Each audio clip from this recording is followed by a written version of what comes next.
Sponsor of this episode is Love by Stella. Hi there, guys and gals. I'm super excited about our sponsor because they make such cool crochet items and decorations that you are just not going to be able to live without. Got a new baby that's on their way into your family? Then check out this baby bonnet and booty set. How about this cool baby cocoon with hat and mittens? And for you new parents out there, how about a crochet sleepyhead? Just sleep with a sleepyhead for a few nights and lightly spritz it with your deodorant, perfume, or body spray so your baby will fall asleep faster and stay asleep longer with your smell. How about a Baby Yoda for your child or grandkids? Or even a Scooby-Doo dog for your child's forever home? And with winter on its way, Love by Stella also makes a cornucopia of blankets. And you know what? That's not all. Love by Stella also does custom designs. Take this kid's drawing, for example, that he did at school one day, for instance. Love by Stella made it into a full-sized best friend. Wreaths, coasters, beanies, dish scrubbies. Love by Stella does it all. Even custom unicorn pieces I can't show you on YouTube. Love by Stella even sent me this super warm beanie for my Chrome Dome, as well as this awesome Knight's Helmet beanie with movable face mask for super cold and windy days, or just some extra cosplay for your next D&D session. And it's all super easy to order. Just go to Facebook and search Love by Stella and scroll down to see all the different items she has to offer. You can even ask her a direct question through the messenger function or even send her an email message directly. They're quick to respond and they take pride in each and every one of their handmade products. And now, back to the episode. Going around the room here, we have Mr. JD, who plays Mr. Minnow. Hello. We have Jen, who plays Cricket. Hello. We have Miss Missy, who plays Valky. Because I'm a princess. That's right, damn right. And you have me, I'm Unlike Dragoon, 91 here, also known as the DM. I play everybody else, so. We're getting started here. You're the dungeon daddy. No.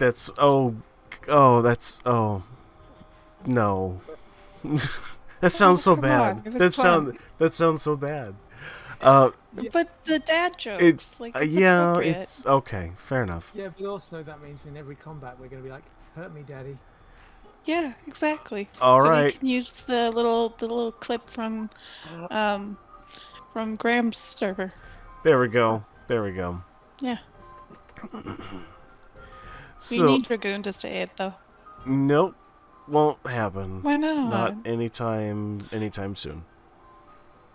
Oh, I'm gonna cry. Oh, well, okay. I'll wait. So, any hoodles. All right. You're hurting my feelings. I'll do it in battle, all right? Okay, thank you. Okay. All right. So, as we see, that's called compromise. I'll do it when I'm killing your character.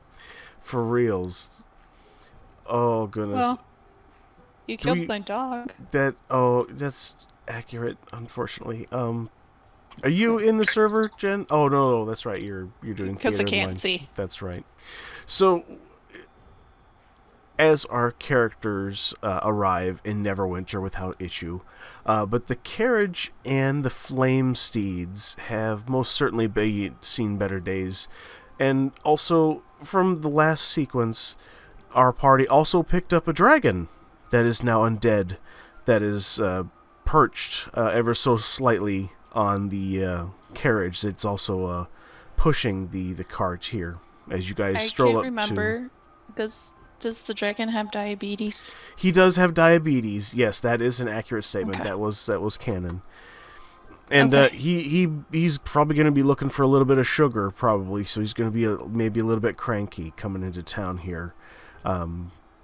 Anyway, goodness gracious here, you guys. There are two townsfolk guarding the main entrance that they order you guys to stop at first, as they basically they don't recognize the carriage as it once was. Oi, what are you doing there? Stop right there. Who goes there? Who do you think you're talking to? Who? Miss Morningwood. Well, Yes. I'm sorry. Why are you still standing? We didn't recognize you. Sorry. Send the signals. Gate to be open. And as you guys continue forward and are rushed through the gates there,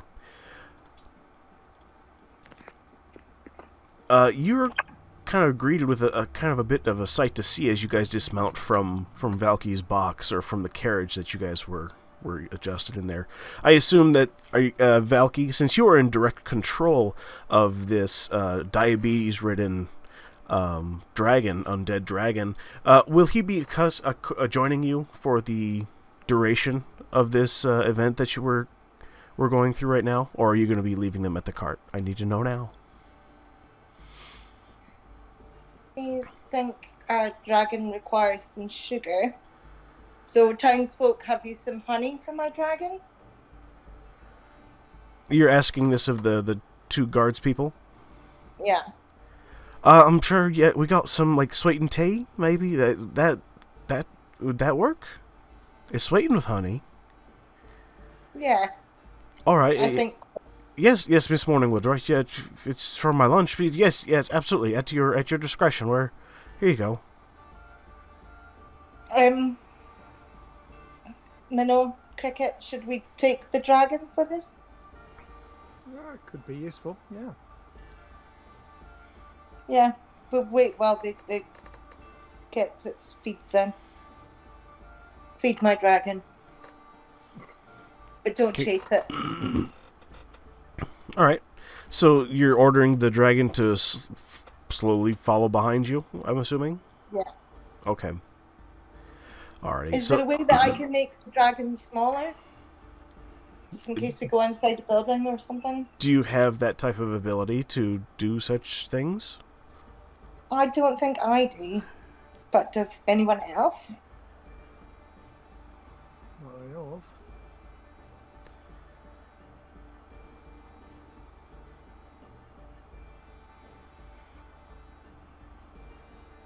Can't make it smaller. No, I do not. Okay.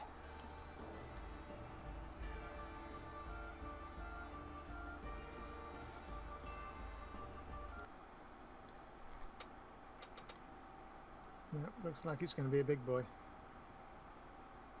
We do like big boys.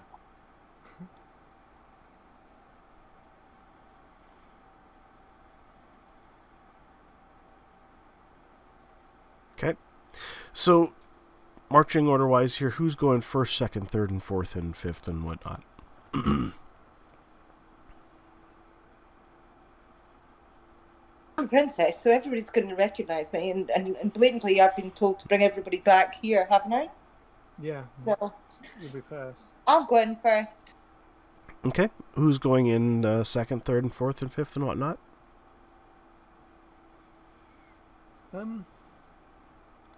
Well, we don't want to lose Cricket, do we? So Cricket should go next, and then I'll bring up the rear, followed by Dragon on my ass.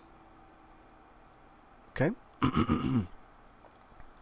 Now, you guys are led past the masses of people, and are led through just this crowd of just sheer body masses, as the crowd is still actually, their attention is drawn to a single figure speaking further into the crowd that you can't quite hear at this distance, but you do see these, everybody's kind of murmuring in the crowd here.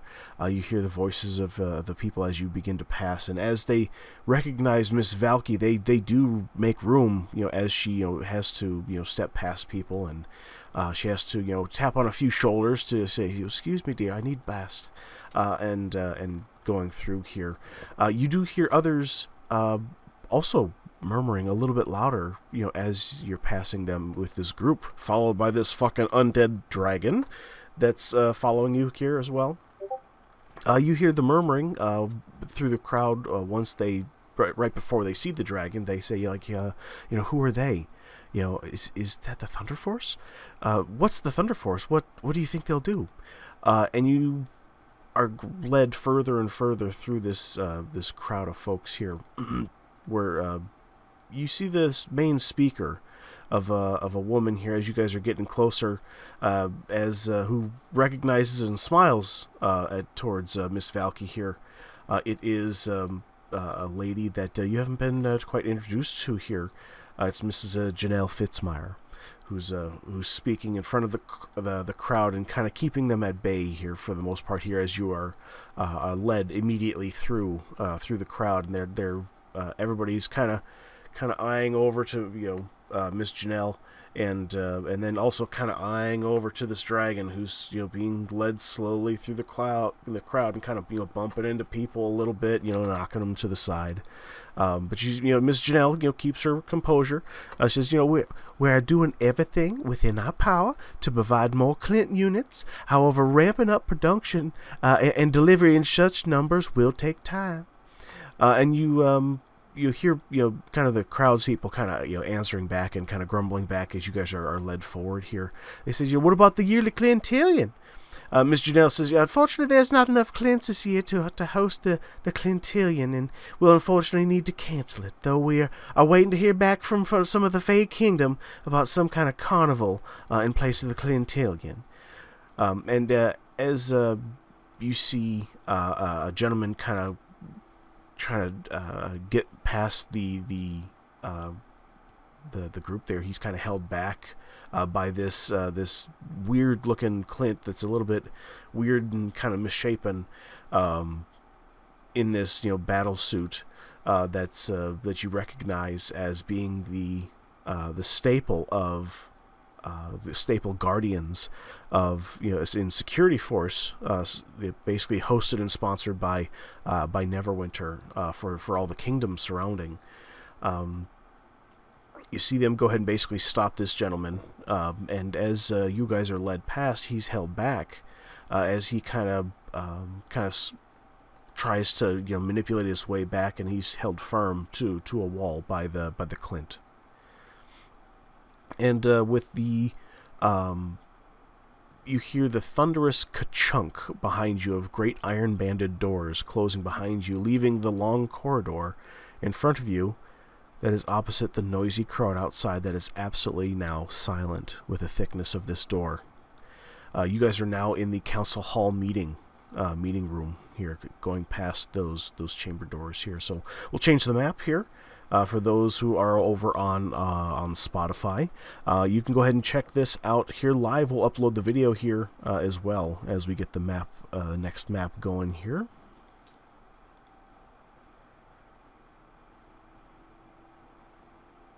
Change the scenery.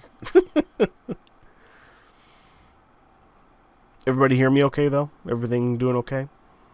Yeah. Okay. All good. Yep. I'm not unloading too much on you, am I? No. Oh, you could never unload too much on me. Oh, God, that's such a good bukkake joke waiting to happen, JD.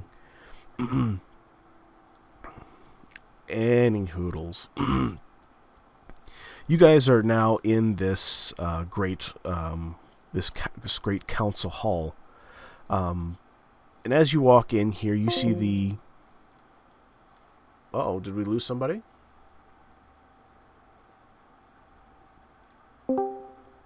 What the great god of hell happened? I didn't do anything. I think did it bottom out? Yeah, I wasn't sure if it was me running out of battery on my phone. Oh, No. okay. I have now plugged in, so. Gotcha. Okay, we'll start that over here. This hallway has freshly waxed marble floors, and it's lined on either side of these tall marble pillars. Between each pillar, you see is a portrait of all of the prominent emperors of Neverwinter that are brightly lit with sconces on either side of each painting, and none of the emperor's paintings you recognize going down this hallway as you get closer and closer to this great opening, except for one on the right end side of this painting hall is a small metal plaque that reads Sildar Hallwinter, Grand Emperor of Neverwinter and Supreme Ruler of Irulan. This you do recognize of Sildar Hallwinter that you knew way back when, with a prominent scar across his face. Fucking douche canoe. And it's at this time that all the light sconce's flames are then extinguished, plunging the grand hall into absolute darkness. And as a transition, from what feels like an eternity, you all hear the sound of a large switch being flipped from somewhere in the darkness, followed by a light from far above, beaming down a blinding golden light onto what looks like to be a scroll floating up in the air. What do you do?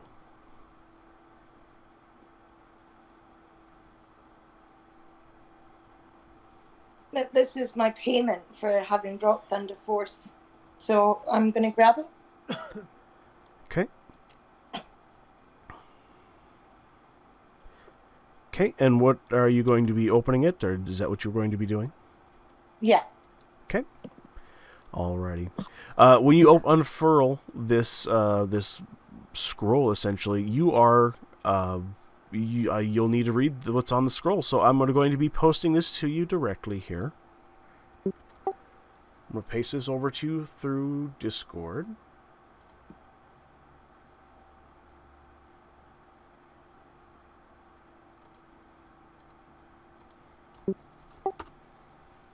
Okay. I'll need you to go ahead and read that for the group, if you would, please. Greetings and salutations to adventurers of the mortal realm. I hope this contract finds you well, as I am diversifying into a new concept I'm calling Game Show. I hope you find your time in the Plane of Mischief enjoyable and that you may have learned something along the way. Before we begin, there is a matter we must discuss before you may proceed, as you must agree to the terms and conditions set forth. You must release all denisions of the Plane of Mischief of liability for tragedies and boons that occur while you're visiting. These include, but are not limited to, dismemberment, rememberment, additional memberment, transmorphication, spontaneous pregnancy, poisoning, cannibalism, hair dye, children, rabies, loss of coordination, happy fun, stabby hour. Oh, that sounds fun. Tea parties, long boring contracts, loss of gold, gain of gold, sexually transmitted race changes, language not suitable for children, death, life, entitlement, and all other unpleasant things not mentioned or stated herein.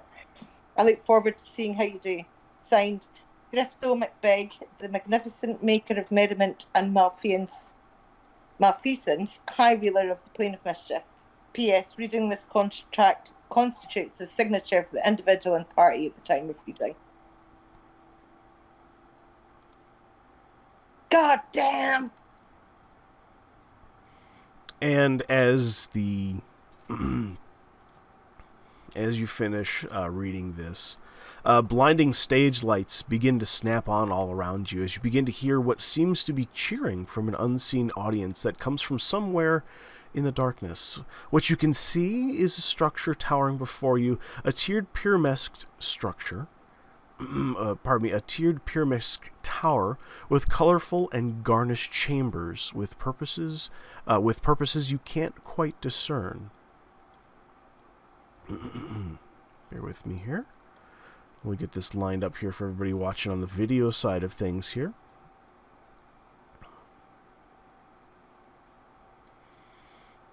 Alrighty.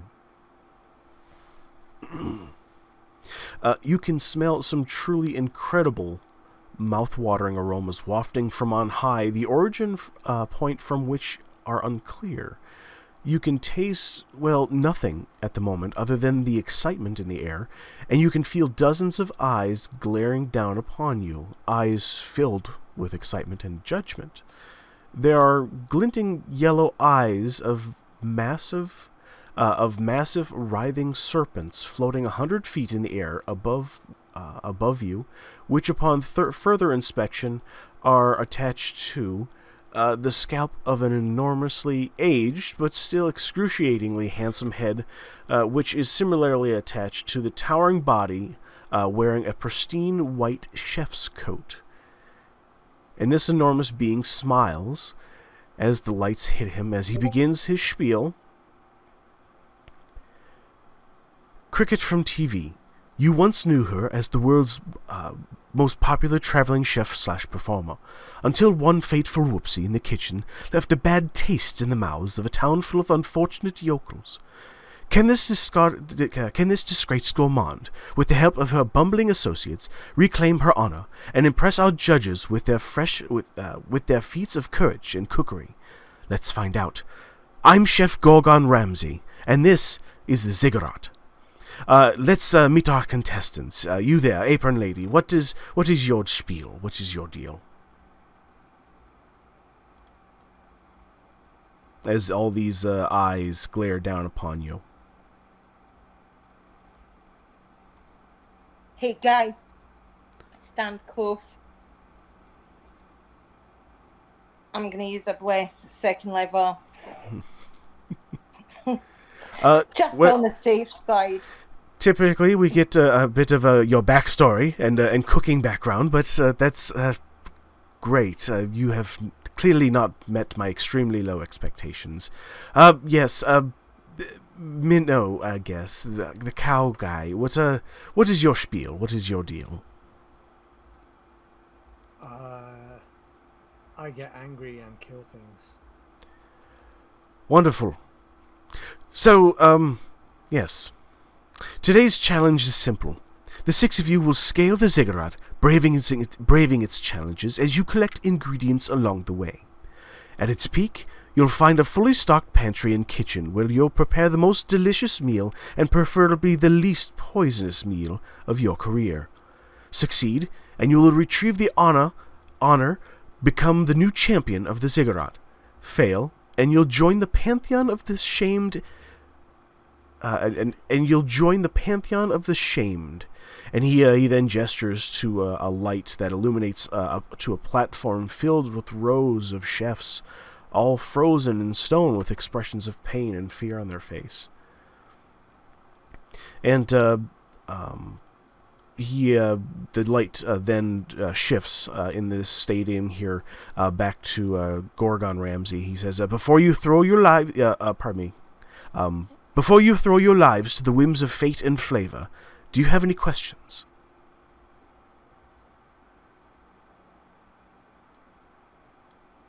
Crickets begin to chirp as the audience begins to laugh a little bit and chuckle. Do you have any allergies? Paprika. It's a genetic disorder. Anyway, is that all the pertinent questions to this? I'm getting bored. You're boring. And you hear this ooh from the crowd, and he just stands there just staring.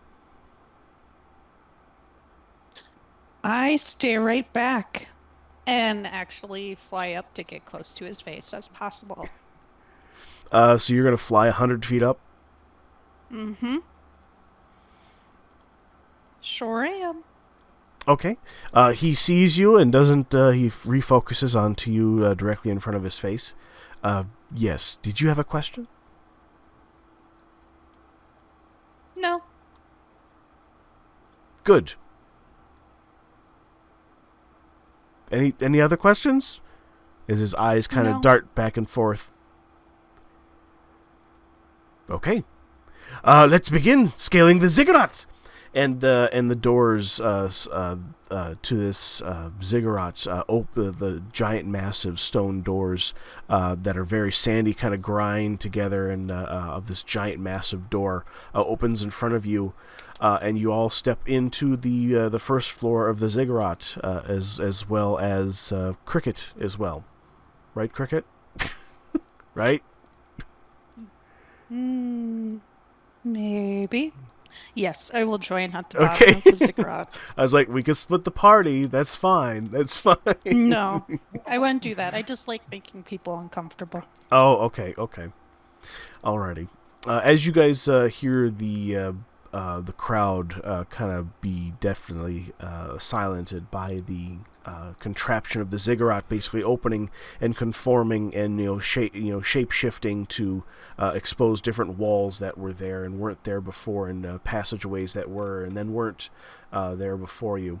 You see a whirlwind of different rails extending far above you here with stage lights, and you're on like a giant, massively cultivated field that was basically indoors of this giant nothingness, and then you can kind of almost make out the heads of people somewhere in the distance here, kind of watching you from like a basically an in studio type of setting here. So, as a description here of this first area that you guys see here on the map here, you step a foot into a twilight wheat field. You step foot into a twilight wheat field. Twilight lit wheat field. A soft wind blows the chest-high stalks of wheat around in hypnotic waves. In the distance, you see 3 scarecrows watching over the crop, positioned about 50 feet away from each other. So the scarecrows are 50 feet away from each other in this field that you guys are in, and the scarecrows are not identical. One appears ragged, barely clinging to its stake, holding it all right off the ground, and that one's on your guys' left. The second is holding together well, dressed in a folksy attire, and the third appears to have glowing horrible smile and is moving, kind of. And each is positioned in a small circular clearing, but what else sits inside that clearing is unclear. The door disappears behind you. As it shuts, what do you do? So I blessed everybody before we came in, right? Did you?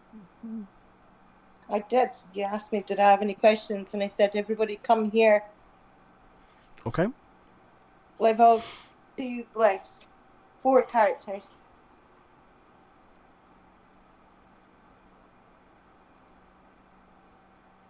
If I didn't, I have done now. Okay. All right. Fair enough. Well, I outside of game, but I maybe forgot to tell you. So. All right. So what does that bless do? Just to remind everybody.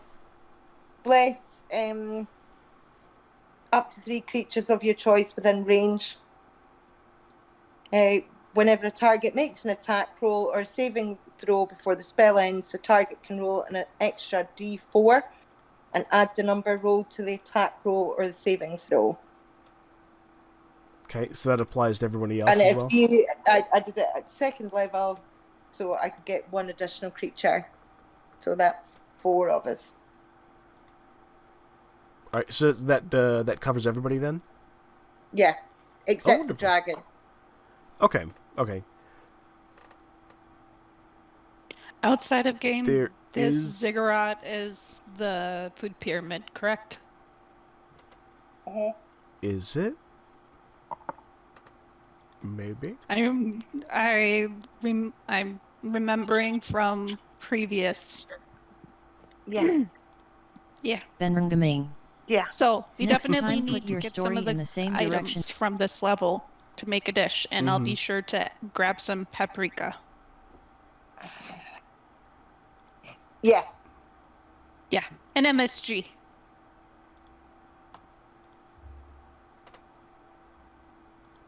Cricket is going to go towards the scarecrow in the middle. Okay, what is everybody else doing? Missy doesn't really like to walk very far, so she's going to go to the first one. Okay. Well, So- as I see we're going to the other 2, I will just go to the 3rd. The scarecrow that is from the weird horror movie Smile. I'm going to tell the dragon to go with Minnow. When you tell the dragon this, you see no dragon there behind you. Okay. God damn it! Where's my Okay. dragon? So Velky, you're going to be I don't- walking. You're going to be walking towards the first scarecrow on the left here. Is that correct? Yes. The first one, the raggedy-looking one. Okay. Cricket, you're going to be approaching the second one. Correct. Okay. Minnow, where are you going, sir? The third one. Okay, the third one over on the far right. Yep. Okay. Oh no, I almost lost you. Eric, would you move your character in front of that? Okay. Alrighty. So we can just leave everybody else there. Alrighty. First thing is first here. I need to turn on the log that everybody can see here. I'm gonna need everybody to go ahead and make me a perception check, if you would please. Ooh. Oh. That would be a 13.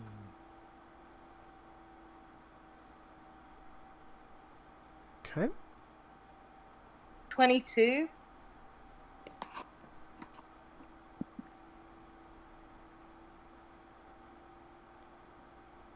And Cricket.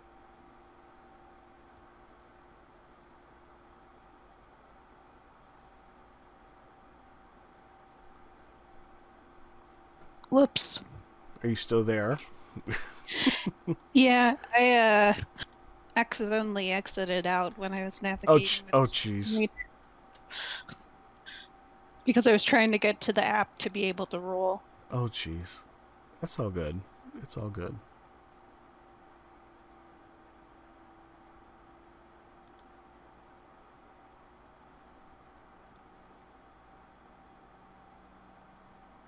And what kind of check was it again?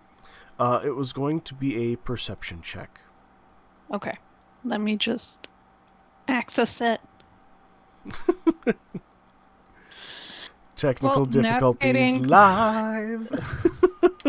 Well, yeah, I don't normally use a screen reader because under Okay. normal circumstances I can see. Oh, that's right. You have a blistery migraine. That's right. Yeah.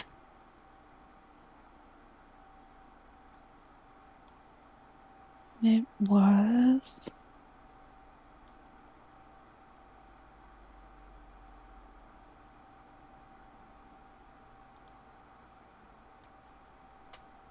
Navigating this through the screen reader is difficult. Would somebody else mind rolling for me? Because I can't figure it out.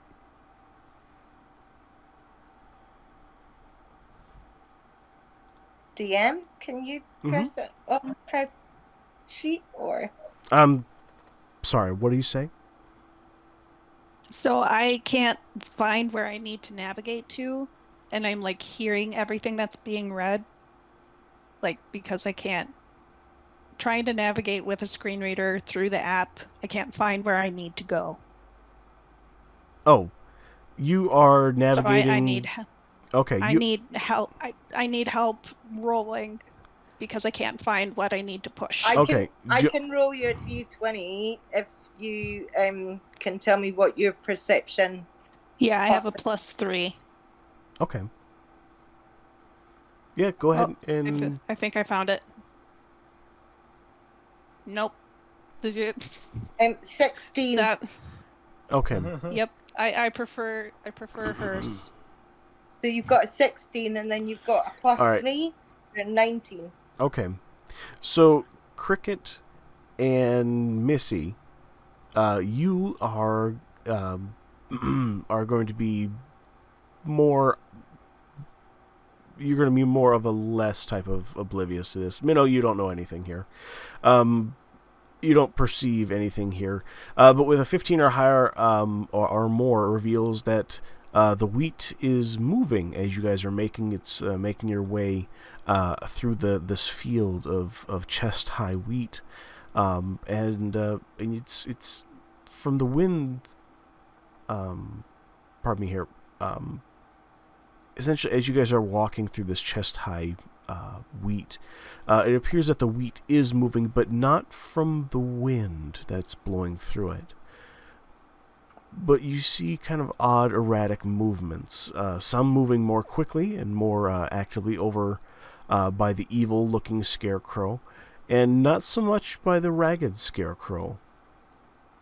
So kind of you see a little bit more activity over on the right-hand side of this field here versus the left that has very little kind of appears moving through the grass here. Let's see here. And then Miss Morningwood here with 22. What you see above all else here, in addition to here, you see really fresh-looking foodstuffs of varying quality at the base of each one of these scarecrows, kind of as you guys are moving closer here. The scary-looking scarecrow has some really good-looking hot, fresh, whole wheat bread sitting in front of it.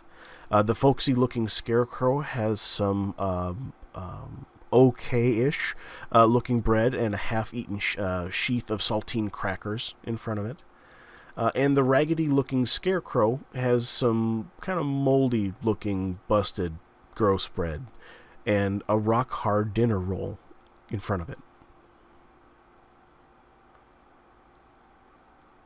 Is that the one that's in front of me? That is, yes. The What you see in front of you, Valky, is some old, moldy-looking, busted, gross bread and some rock-hard dinner rolls. Grab the hard dinner rolls to use as a weapon. Yeah, I was just thinking that. I can see some things moving round about. You don't see what's over on her scarecrow. No, this is out of game. Oh, okay.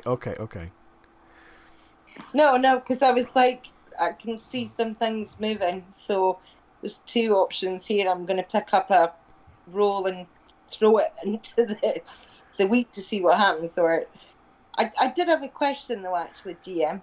Okay. Hatred Flame is a cantrip. Okay. Can I ready that, or because it's a cantrip, it just happens automatically anyway? I'm just thinking if there are things moving round about in a sea of wheat, then it might want to put them off with some fire.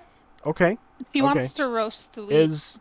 Cantrips are at will, so I'll allow it. So go ahead at will. So it would be anytime that you want. Just say it before something happens. I want to have the flame in my hand because it was a field full of wheat, so I want to have it in my hand. I don't actually want to use it on anything yet because I don't know what's moving in the wheat. Oh, okay. Can I do that or no?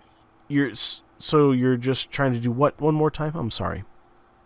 Okay, so there's stuff moving within the wheat, but I can't see what that is. Correct. I want to have the flame in my hand, but I don't actually want to throw it at anything. Okay, so kind of keep it contained above you, above the wheat. In my hand, like as if you were readying an action. Mm-hmm. That'll work. Yeah, so it's there. I'm making everything amongst the wheat aware that I'm holding a flame. Right. But without actually setting anything on fire, because I don't want to burn my colleagues. Understood. That is fully fine. You hold your hand above the wheat, just kind of go ahead and light the way a little bit there. Not Astrid. Cricket. Over in front of you, with your in front of your scarecrow, is some. As you get closer to this clearing, you're just able then just to go ahead and see some okay-looking bread and some half-sheathed of saltine crackers. And Minnow, as you get over to the evil-smiling scarecrow, what you see in front of you is a has some really hot, fresh whole wheat bread sitting on the table. It's actually kind of still steamy, and you can still smell like the yeast in the air as you get closer. Question for you, DM. Yes. What is the area of each scarecrow? Like each of our area, what would the size be? You guys are approximately 50 feet. If you guys are standing directly in front of the scarecrow, you guys are 50 feet apart. Okay. From each other. Mm-hmm. Sounds good. Because I have fairy fire, so I can have a 20-foot cube of concentration fire. Correct. So I just wanted to make sure that I didn't light other people. Okay. Just for clarification, okay. and I'm not doing anything yet. Okay. All right. Alrighty. So what do you guys do now that you guys are in the clearing here? We'll kind of as you guys say something, we'll have that interaction here, roleplay wise. Somebody should try to perceive what the movement is before we move forward out of game. I can do that. My perception is I have passive perception of 19. But I have +9 on a roll.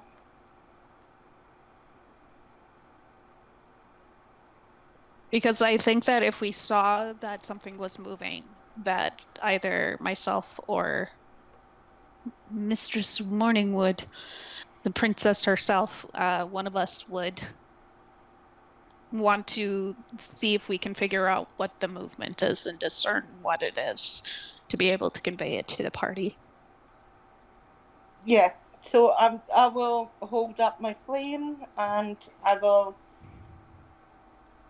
check what's going on. Thank you. For 19. I don't care. I'm sniffing that yeasty goodness and looking around for some natural yogurt because I think someone needs help.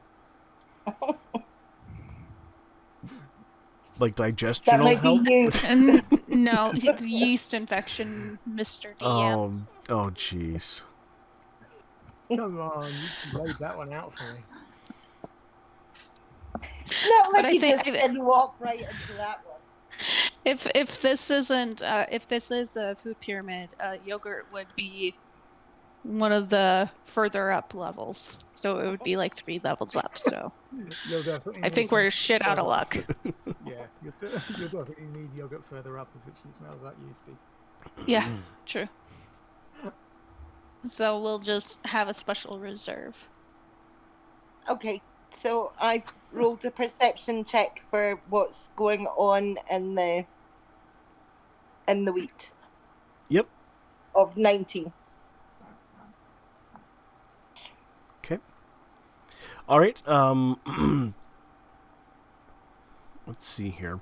As you wander nearer and closer to your scarecrow, Valky, in the clearing, you just see a small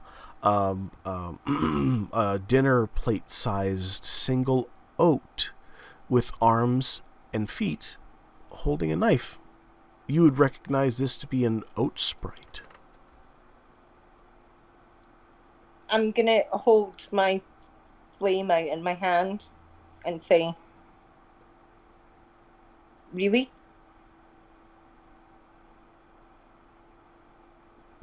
Hey, it's your choice, lady. Out of game, do you want to share with the group the information, what it is? Hey guys, there seems to be some oat sprites or stuff here. They seem to be holding knives on them. Oh.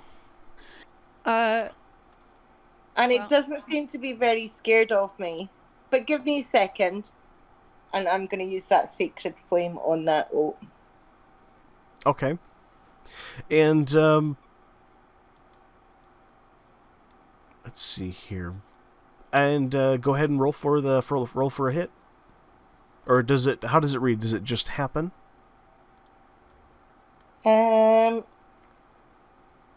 Okay, flame like radiance descends on a creature that you can see within range. The target must succeed on dexterity saving throw or take 1d8 radiant damage.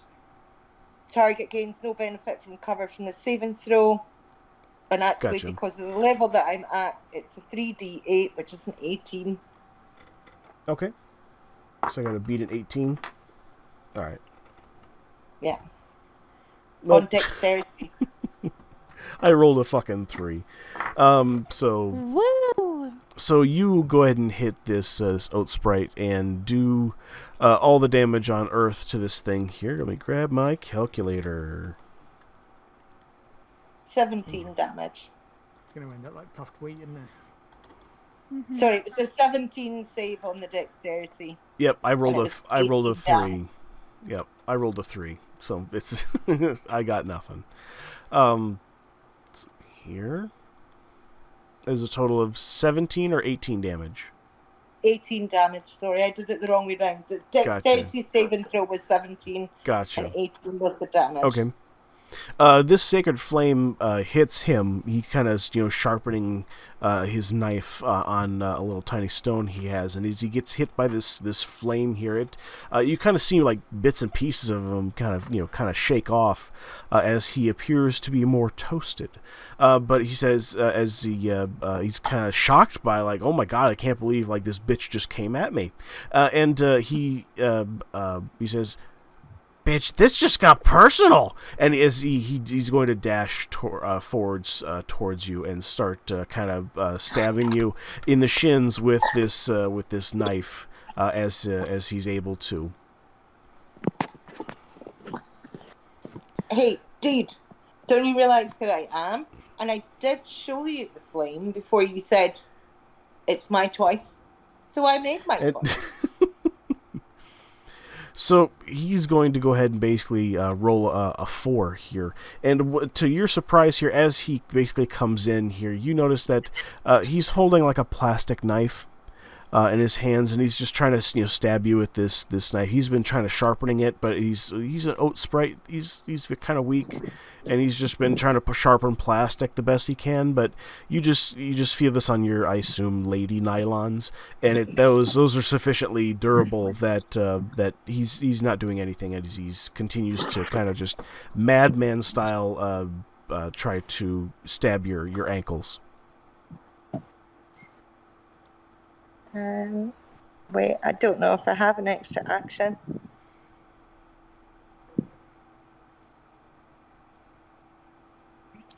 Weird question. Can I put counted as an action, or can I just step on him at this point? I'm sorry, say that again? Is my cantrip counted as an action, or can I step on him? Oh, as far as I'm concerned, you're in combat at this point. Okay. How many attacks do you have? Well, because I had already readied my sacred flame, so does that still count as an action? That was your first action. The little oat was then toasted, and then came at you with the comically plastic, not at all deadly knife, and was just now swinging at your ankles. But wouldn't the plastic knife be melted because of the flame? Maybe okay. So disband your disbelief in the plane of mischief. Maybe it was sheathed. Yeah, it was sheathed. I'm gonna take my 6-inch heels because I'm in my dominatrix costume, and I'm gonna spike him with my heel. Okay, is that like an unarmed attack at that point then? Yeah. Okay. All right, go for it. But with gusto because of the stomping action. Oh my goodness. She's driven by pure spite. And dominance, of course. Does 17 hit? Oh, most certainly does, hun. It most certainly does. No, Dragoon, you should have the oat sprite call her mommy. I don't know You're if welcome. that's something that it would do. But it's like, if you never know, I might have a mommy kink. Like, no shame. Oh, goodness gracious.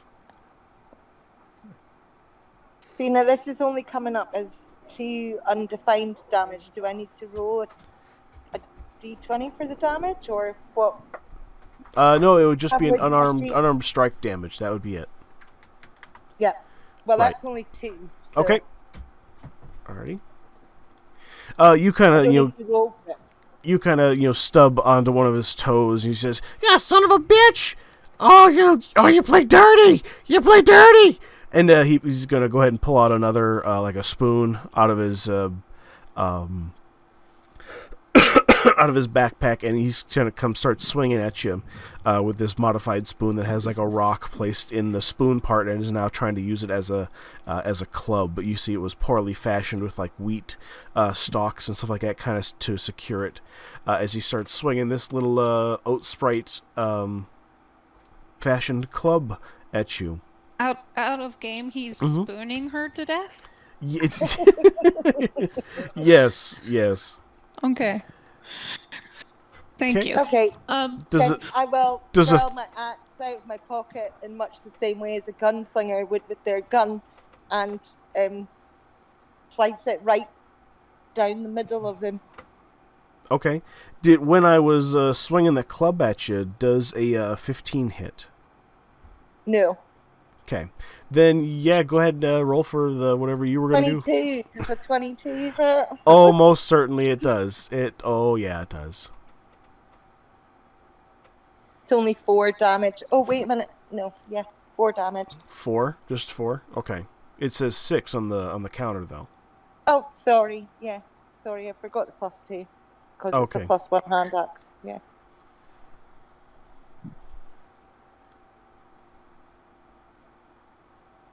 Okay. Alrighty, so he's you take a chunk off of his what would be considered his left shoulder, a piece of chunky oat, toasted oat chunk comes off and kind of flops on the ground here like a chunk of flesh, and he goes, "Oh, that fucking hurts. That hurts so bad. Oh, come here. I'm done. I'm gonna hit you with this fucking hammer." And he's gonna come at you again here. Obviously a little bit slowed and try to just thwack you again on the shins. Okay. Right, I've had enough does- of this bullshit now. This is a. Let's see here. Give me a second. 21. Does that hit? Yes. Okay. I will need you to go ahead and take.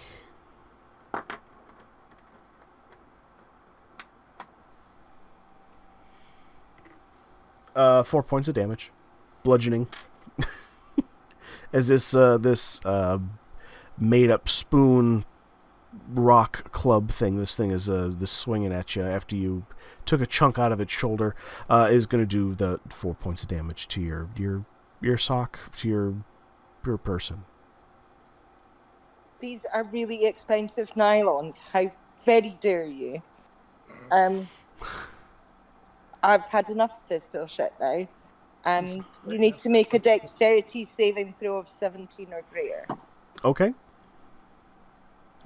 And let's see here. Does it 18? 18. What was the number? Yeah. Did I hit 17. Yep. Then I got 18. 17. Oh, wait a minute, because don't I already have bless as well? Can't I add a d4 to that? Yeah. No, not to. It's a saving throw or an attack roll. Not their saving throw. You need a hex. So I'm attacking with a sacred flame, Right.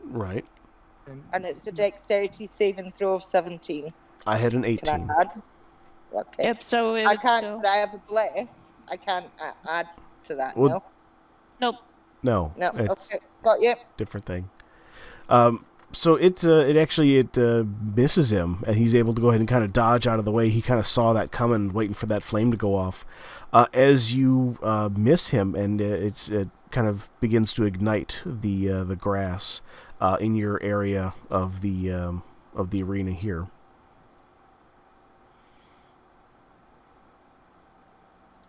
Okay. Okay. Yeah. Alrighty. He's going to keep on... attack over? You just took the 4 damage, yeah? Or no, you missed. You missed. Okay, so he's going to take a swing at you now here. Pardon me here. He's still swinging away here. He's going to go ahead and roll a 2.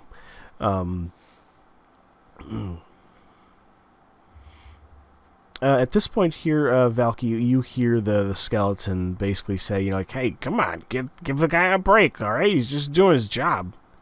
As the skeleton scarecrow is kind of trying to not break character. Be like, hey, give the guy a shot, all right? He's just doing his job. You know, we're union, right? As he kind of looks kind of ominous at the table here. Moving over to leave Valky with that statement there as to what you're going to do next.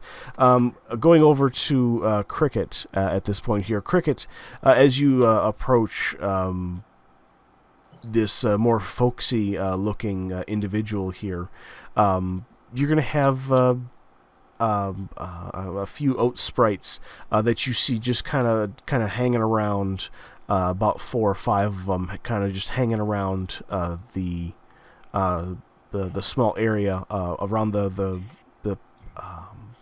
table of food. So, weird question, because I'm a fairy, will they be more friendly to me since sprites are part of a subclass of fairy? Well, they could be. They might have some general, you know, things in common with you, seeing as that they're kind of fae-like, but they also have some oat things that they like about themselves. Well, yeah, I'm not saying that. I'm not classist. I'm just trying to be friendly and not attack right off the bat. Are you trying to be oatist? You don't like oat sprites? What do you got against those folk? I'm just kidding. I'm gonna punch you in the face, chicken. You need to make a saving throw to avoid my fist. Oh my goodness! Bring it! Actually, I'll do it here. I had an 8, whatever that is. I win or I don't. Nope, you didn't. Nope, you get punched. Okay. Yeah, no cookies for you. No. It's like, hey guys, I know you have a lot of fiber. I appreciate the work that you guys do, but I'm just trying to get through this whole ziggurat. Like, I'm trying to do my job. I'm respecting your job. Can we come to a compromise of some sort? As you approach this clearing, that's what you say. Mm-hmm. Okay. All the oats go ahead and turn to you and say, "Hey, lady, what's going on?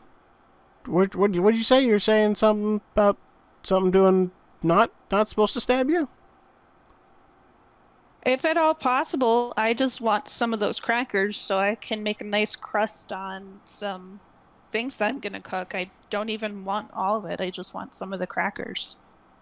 Oh, you can go ahead and try to take them. I mean, we've tried, but we can't. We've tried. Did not work. Didn't work out for Carl over there. And you kind of look over at Carl. He's kind of got like a knife in his opposite hand that he doesn't have a crutch. So you kind of see he's got like a little bit of a peg leg, little oat sprite. He just kind of waves like, "Hey, how's it going?" So follow-up question. Yeah. Do any of the oat sprites have dandruff? Because that would be little oat flakes. Let me see.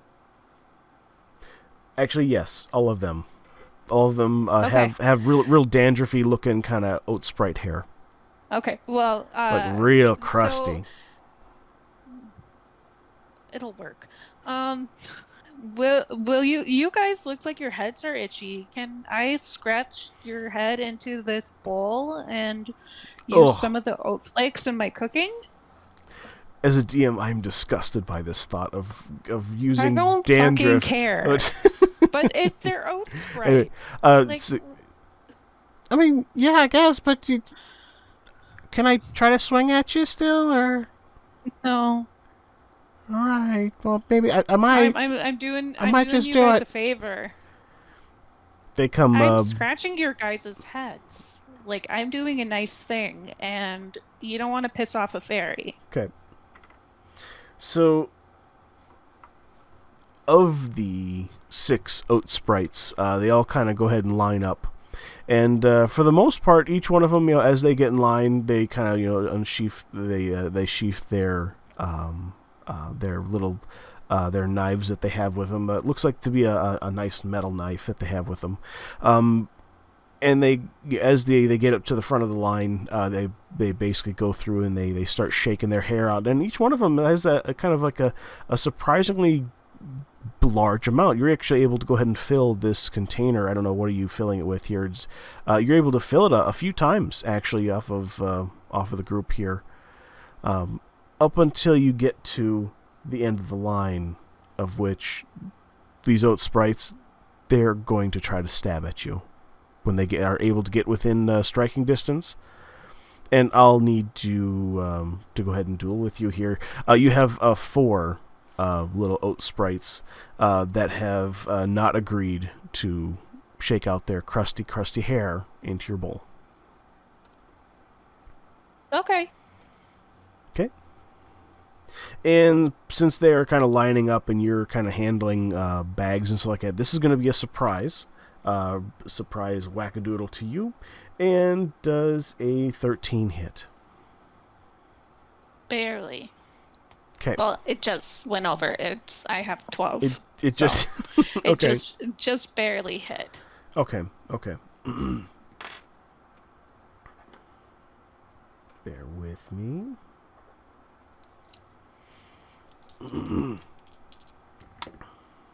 Also, is it possible to enlarge myself? Just as.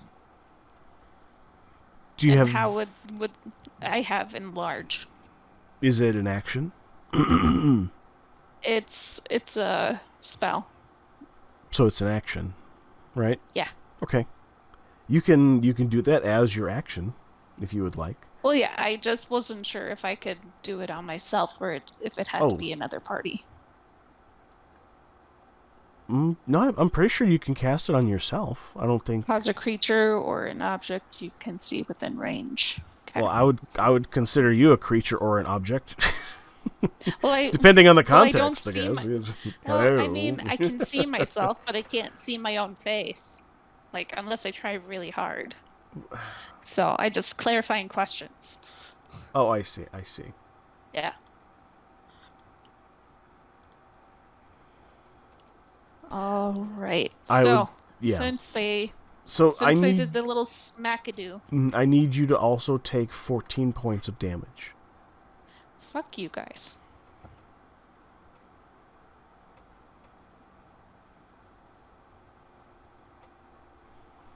Okay.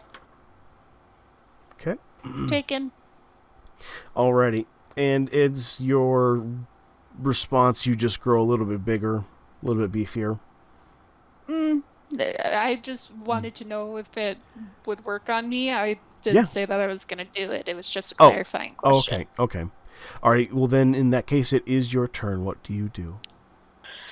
I am going to smack them with my quarterstaff. I'm going to smack one of them. Okay. Go ahead and roll for it. 19. Oh, yeah, that definitely hits. That'll definitely hit. And then 2 damage. Okie dokie.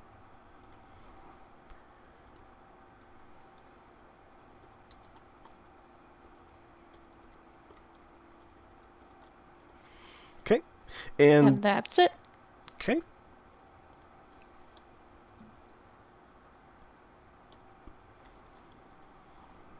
On him. Alrighty. They're going to go ahead and try to go ahead and take a swing back at you, and I assume a 7 doesn't hit. Nope. Okie dokie. Well, it is your turn again here. You You are good to go. They still are now trying to go ahead and get closer to you, to your I guess hip is where their normal like stabby placement would be, with your grown size. Bear with me here. I am going to do an unarmed strike with my hand to smack one of them off. Okay. Go ahead then. 7. That will still hit. Yes, it will. So then they do 2 damage. Okay. I do 2 damage to them. Whichever one was one of them. Okay. Okay. They're going to return said wackadoodle with you directly. Does a 18 hit? Yes. Okay.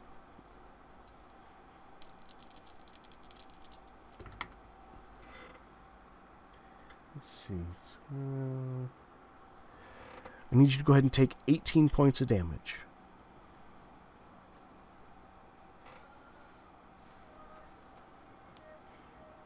As they stab you good. Yep, I am under half health.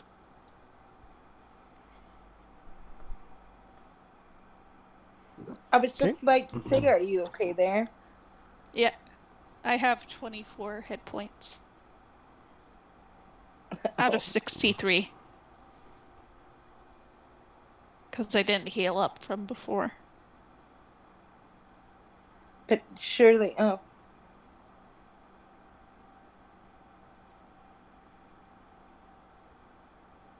So I don't think when we initially started, we checked to see if everybody was at full health.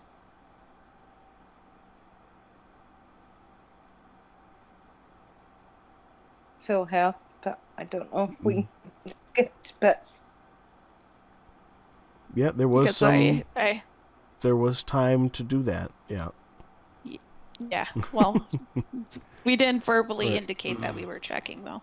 Oh, okay. Right. So I had some damage to start with. Okay. All right, and then I'm going to smack them again. Okay. Go ahead and roll for it. 15. That'll definitely hit. 2 damage.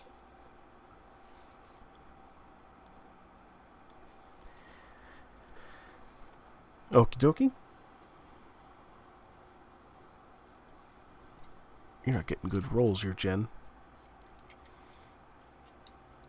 Well, no, because it's an unarmed strike, it's just standard 2. Oh, gotcha.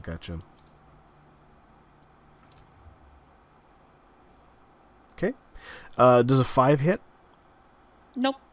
Okay, then you go swing at me again. Okay, I'm gonna hit with the 2-hand quarterstaff. Okay, 11. that'll hit. 7 damage. Okay. Alrighty, they will in turn go ahead and roll against you as well here. Ooh, I got a 20. And Fuck. so that is going to be... Bear with me here.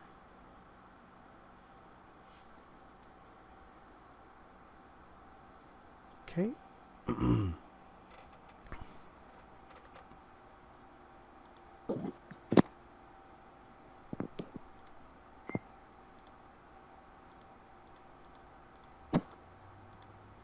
Okay. They return with 34 points of damage of little stabbiness. I am at 0. Well, I'm at negative then, because I only have 24 HP.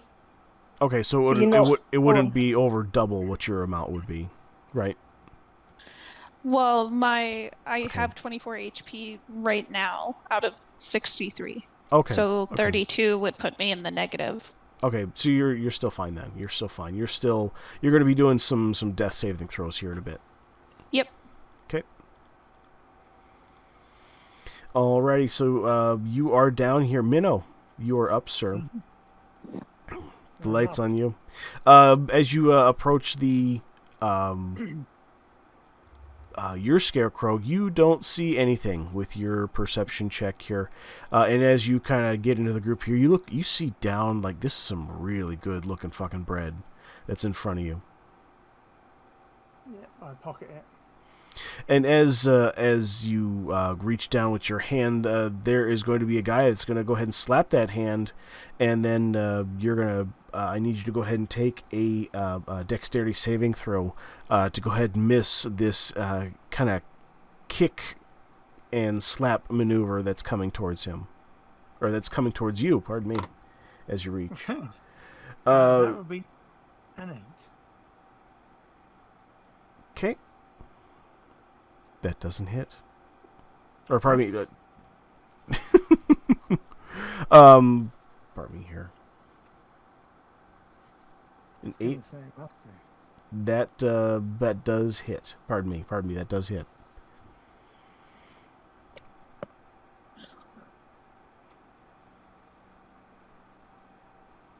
Okay, bear with me here, Mano. Sorry. Oh, jeez. I'm losing dice. Better than losing your marbles. Yes. I wish I had marbles.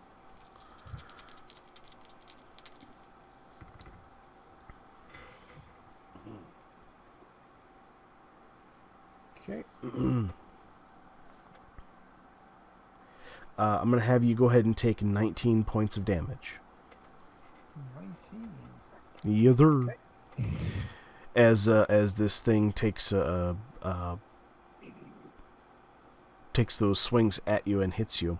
It's at the same time that this happens that a great number of oat sprites are going to emerge from the wheat and all draw their blades at the same time. Okay. They will take their action at the next top of the round. So, what do you do, sir? I am going to rage. Nice. I don't like getting slapped. Do I see what slapped me? Absolutely. It was the Scarecrow that has this big smiley face on him. That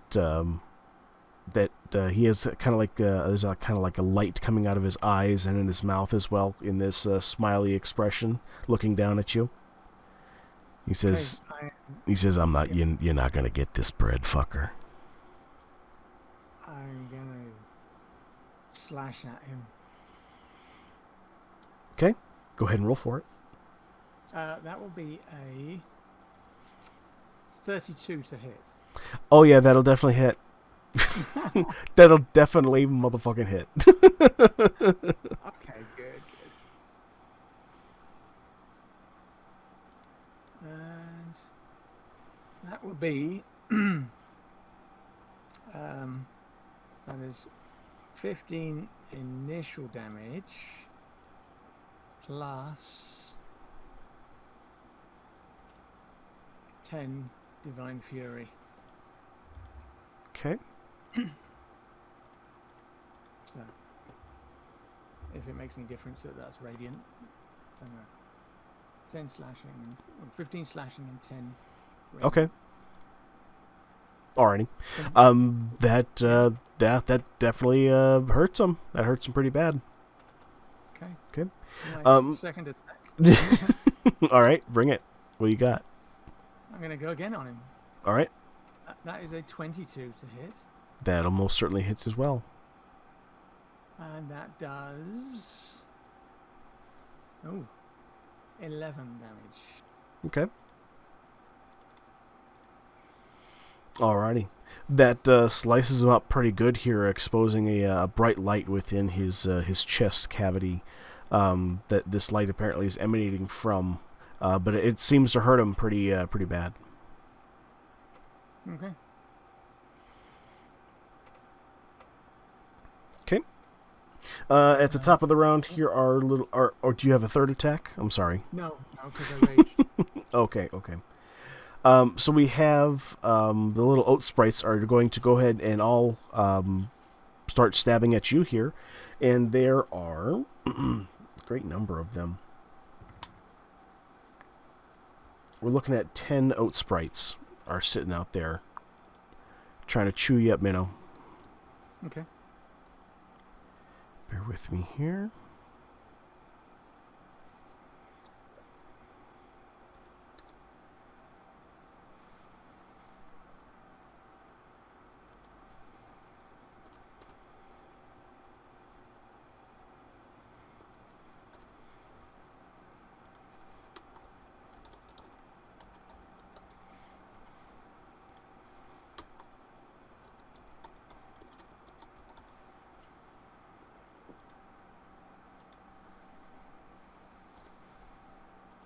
All right, sorry about that. I had to get everybody up and going here on my side here, since I couldn't find an oat sprite character here to put on the map. Minnow, can you remind me? Was it my turn or your turn? Your turn now. Thank you, sir. My apologies. Okay, the oat sprites are going to go ahead and take a thwang at you. Are you going to go ahead and get hit by a 14 by chance, Minnow? No. Okay. Then it will be the Scarecrow's turn at this point here. He is going to cry out in pain as he then kind of directs the light and this flame that starts erupting from his chest towards you, and this giant flame beam starts to come animate. Oh my goodness, this doesn't go in your ass. Emanate. There we go. I wasn't thinking of enema. Jesus. But it emanates towards you, and this giant flame of flamey beam comes towards you. Okay. Is a 22 going to hit? Yes, it will. Okay. Okay. This flame comes towards you and hits you. Okay. That is going to be...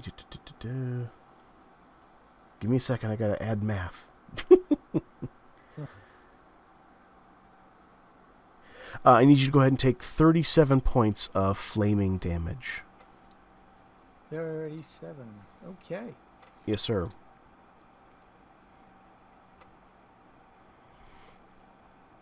Okay, and you're up, sir. I am going to attack the Scarecrow again because he's the thing that's being horrible to me. Okay. So, go ahead and take a swing. Does a 23 hit? Oh, most certainly. Okay. So that's that is 20 slashing damage. Okay. That Plus, will.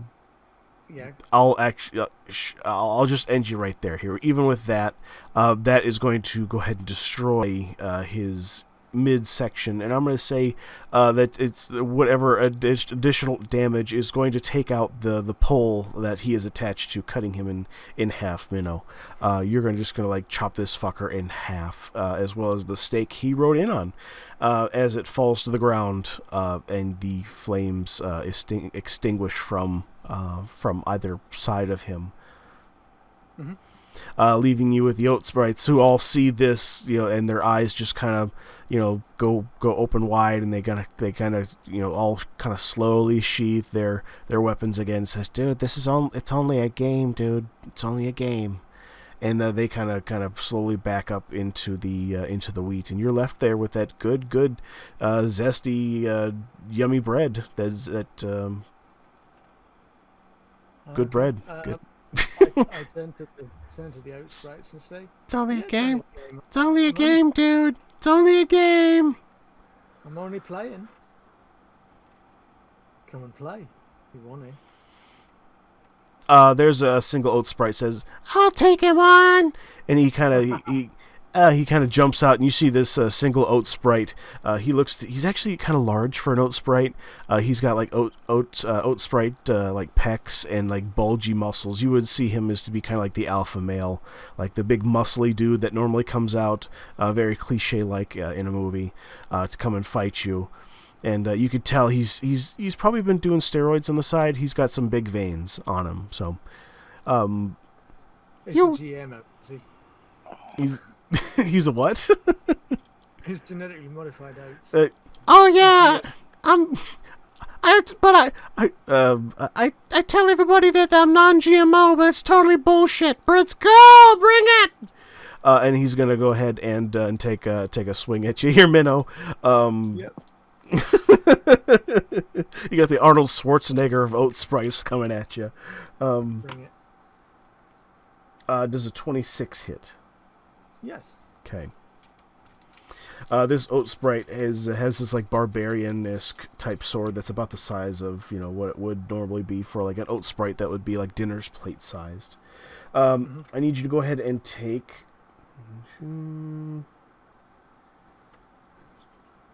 28 points of slashing damage. Okay. Oh, well, that's halved because I'm raging. Okay. That'll only be, what, 13 then? 14. Oh, okay, there you go. Yep. Okay. Yeah, no problem. And you're still hashing out with him, right? Yeah. So you're going to take a swing then? Yeah. Okay. So, Okay. first attack. No, is it, yeah, it is first attack, isn't it? Yeah. So, yep. That would be a 26 to hit. Okay, that'll most certainly hit. Okay. That is 12 slashing damage. Okay. And 10 radiant damage.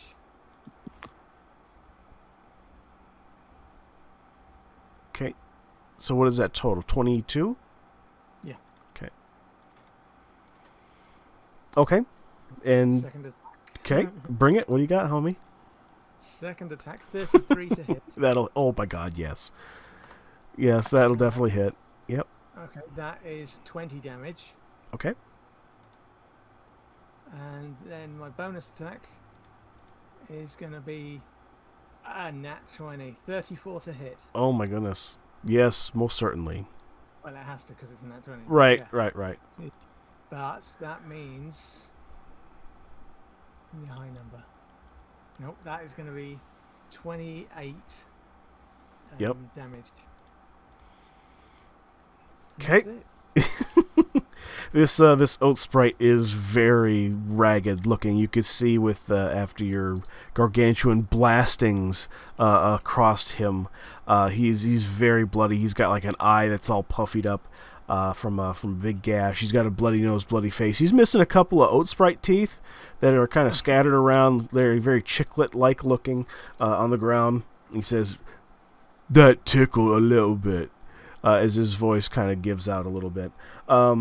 And he's going to go ahead and take a swing at you, Minnow, for 26 to hit. Yep. Okay. Alrighty.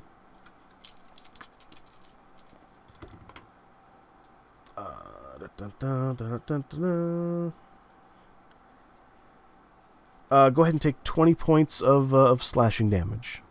Okay, so that'd be 10. Not a problem. Okay. He's still standing. You're good to go. The scarecrow looks still most certainly dead. Okay. So that is low. That's a 17 to hit. Oh yeah, that totally hits. Yep. Okay. In that case, we get 18 slashing damage and 9 radiant, totaling 27. Okay. Considering he only has 8 points of damage, this obliterates him. Minnow, what does it look like when you destroy this Arnold Schwarzenegger-esque Oat Sprite? Well, like in cartoons where something dies and there's just like a ball of feathers. It's just like, it's like as I slash through, he disappears completely, and there's just like little oat seeds just gently wafting down, like very, very kind of sloshy, like cream of wheat-esque type of slurry that kind of splashes over, right? Yeah. You're just left with like when sycamore seeds just fluff to the ground. There you go. As this happens, it kind of splashes the good fresh looking bread a little bit as well, adding to its flavor. Oh. Just so much. So, oh my God. So yeah, that would be the end of that encounter. You are sitting in front of a table with a half-and scarecrow that's no longer alive either, and you have some mighty good fresh bread. What do you do, Minnow? I clear the table. I take everything because nothing's going to stop me. Okay. It's just a single hot, fresh loaf of bread. So you take all of that. Not what's on the actual table. These were just assets that got included on the table. I take everything I can. I'll take the table if I could. Oh, okay. Are you going to try to take the table? I'll give it a go. Yeah. Okay. All right. Do you have a bag that you can fit said table into? Ooh, I might. Or will you be carrying it with you the entire way? I'll let you do it. But it may become, cumbersome in battle, where it may lead to, making a little bit of a save to see if it would, put you at disadvantage, maybe, perhaps. I don't have a portable hole or a okay. backpack, do I? No. Okay. No, I can't. I mean, I could smash it up and take it, but what's the point? No, fine. I'll leave it. Okay. I lift it, but then I put it down again. Yeah, you think really hard, like, is this something that I need? Or yeah, strap it to my back, and I'm like, maybe not. Right. Oh goodness, very, very like fat guy in a little coat, type of energy coming off of it, because it's kind of a small table compared to your large statuesque. So yeah, we'll call that to the end there.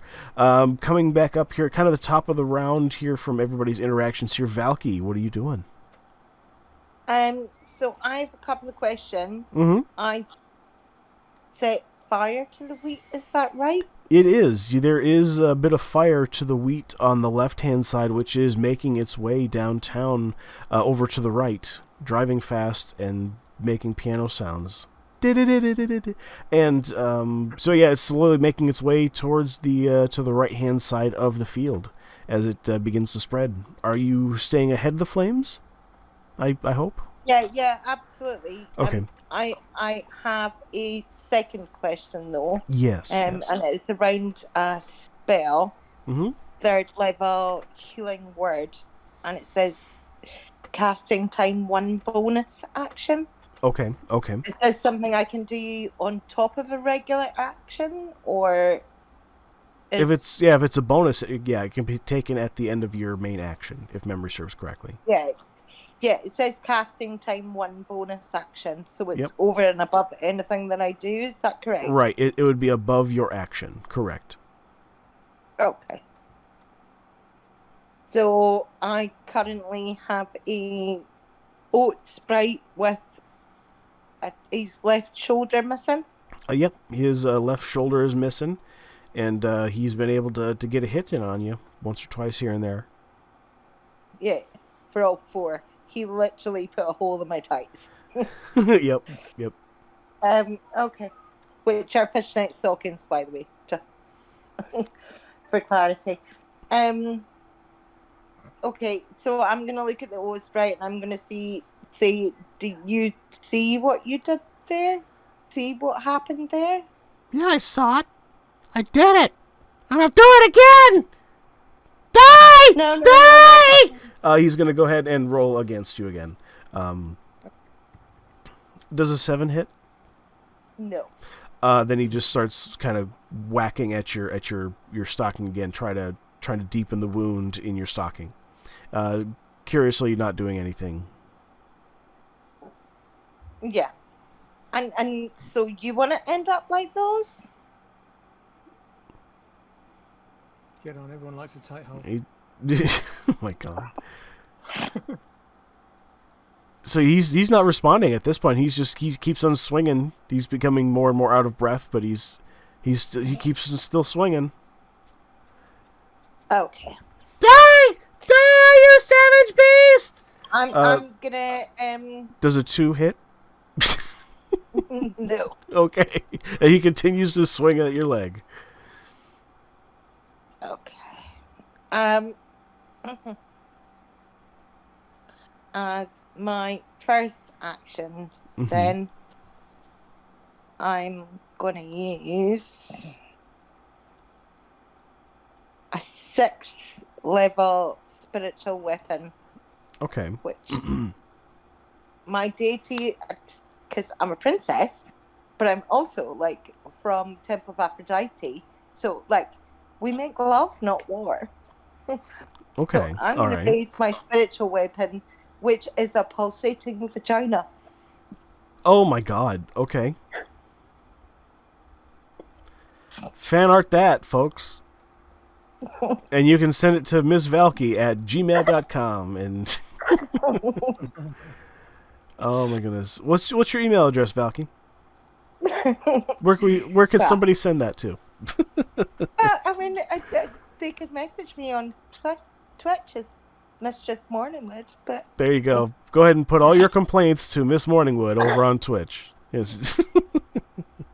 or fan art of said happenings at the moment. Valky, go ahead. How does it work that you deploy said instrument? So hang on, let me just double check which level that I'm running this up at.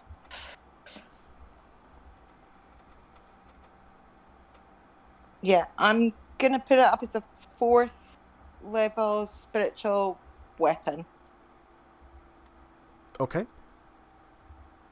And a giant pulsating vagina in red appears above my head. Okay.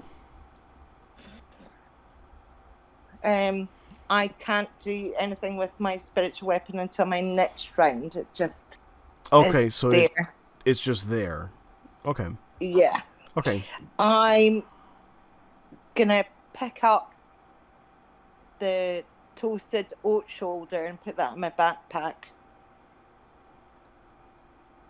And then I'm gonna use a 3rd level healing word. Okay. Which has 60-foot range on cricket. Okay. As a bonus action? As a bonus action. Alrighty. And that gets us a 3d4 plus 9. Which is 18.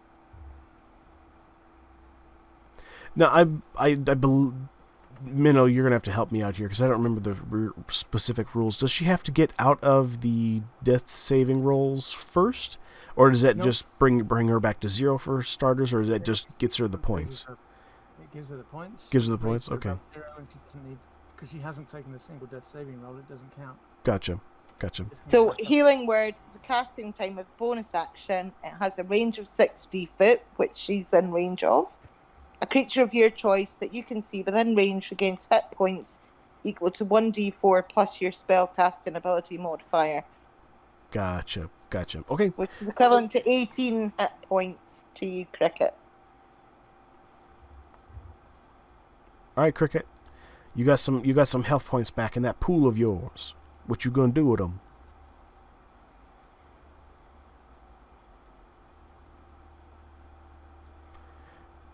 Cricket, what are you eating? Is it ice cream? I was navigating with the screen reader. Oh, okay. So because I have to swipe through everything. Oh, I can't just point and click, so I have to because I'm on my phone.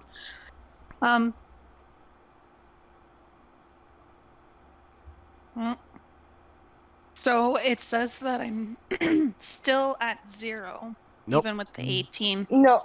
Go ahead and just raise your health points. So raise it to 18. Yeah, I did. 18 is your health points now. Oh, okay. When you get to 0, it can't go any further. Got it. Okay, perfect. Let's see what I have. And how many of the oat sprites are still attacking me? There are 3 of them now. Okay. I am going to cast 2nd level fairy fire. Okay. Go for it. It's just processing. Oh, okay.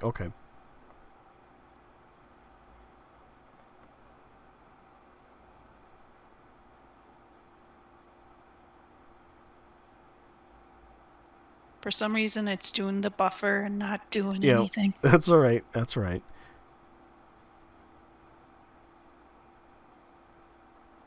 Is it waiting on your screen as well? Yes. Oh, okay. Yep. Well, we'll give it a So second. I'm not sure we'll what's going on.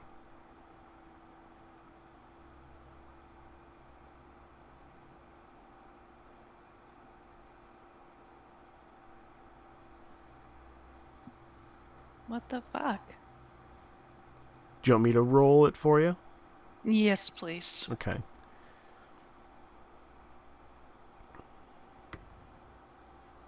$19 plus whatever modifiers you have. So, and it looks like the Dex saving throw is 15. Okay. Against the old sprites. Mm-hmm. Okay, and that's a 10. So that's not going to do it. So they're going to take some heat. And what kind is that? What kind of damagey heat is that they are going to receive? I am. That's what I need for the casting information, but it's not letting me even look at the spell.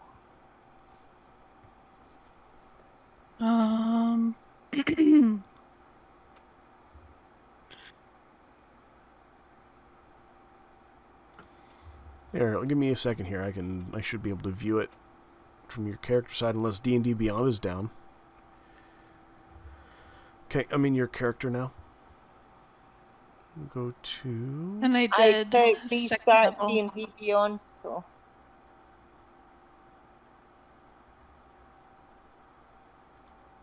And I did second level Fairy Fire.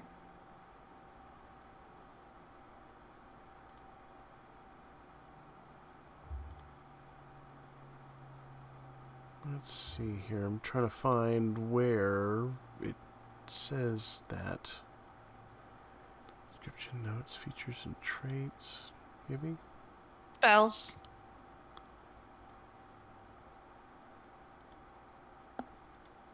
Because on mine it's spells is above features and traits. Yeah, but it's not displaying those to me. I can just see your character, like its base, everything. Doesn't tell me any of your spells whatsoever. What the fuck? Yeah. Kind of disappointed there, D&D Beyond. Hang on a second. Let me see if I can view it. Well, how about this? Whatever we need to know what it reads as, Fairy Fire. So I could just look it up. Yeah, give me a second. Let's see here. Each object in a 20-foot cube within range is outlined in blue, green, or violet light of your choice. Any creature in the area also has to make a dexterity saving throw. Okay. Any attack roll against an affected creature has advantage if the attacker can see it. And it's a dexterity save 15. Okay. I will get a... Oof. I had a 14.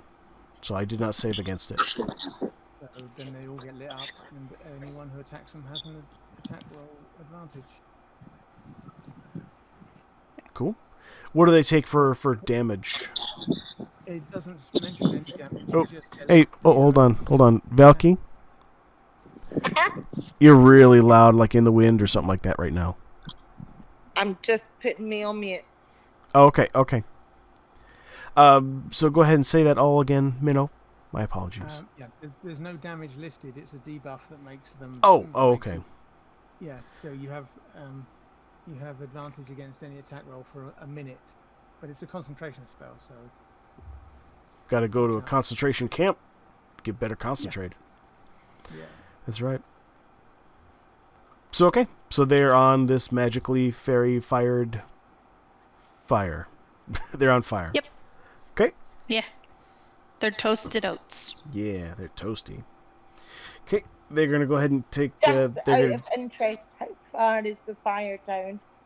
At this point here, the fire is about halfway across the distance between between both of you guys there. So it's about 20. And are the oats it's about that it's toasted or burnt? you're in the clearing with where you last left all the creatures and stuff like that. So you're fine in just that clearing. It's a little, the air is a little bit toasty, I guess you could say. It does smell of like gross bread products that are now on fire. And I'm just thinking if her oat sprites are within the fire. Not hers, no. Okay. No, but it's for all intents and purposes, Cricket, the fire in the field. You can definitely smell it now by this point, but it's about 25 feet away from you at this point. Okie dokie. Okay. All right. And that's all I needed. Okay. All right. The sprites are going to go ahead and take more swings at you. Does a 2 hit?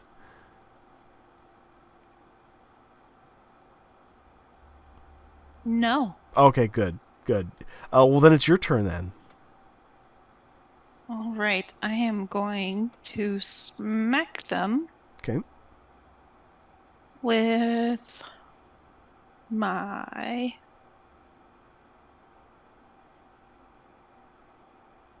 I'm going to smack them with my longsword. Okay. All right, go ahead and hit for it. 18. That'll certainly hit. And then it is two-handed. 6 damage. Okay. All right. He is they're still standing. Down to two sprites at this point. Okie dokie. Okay. I go. Oh, yep. You have another turn or another thing you want to do? Yep, I have. Why does it keep doing? It keeps switching between Cricket and Astrid. Because they're both part of the campaign. Right. That's weird. So it keeps switching.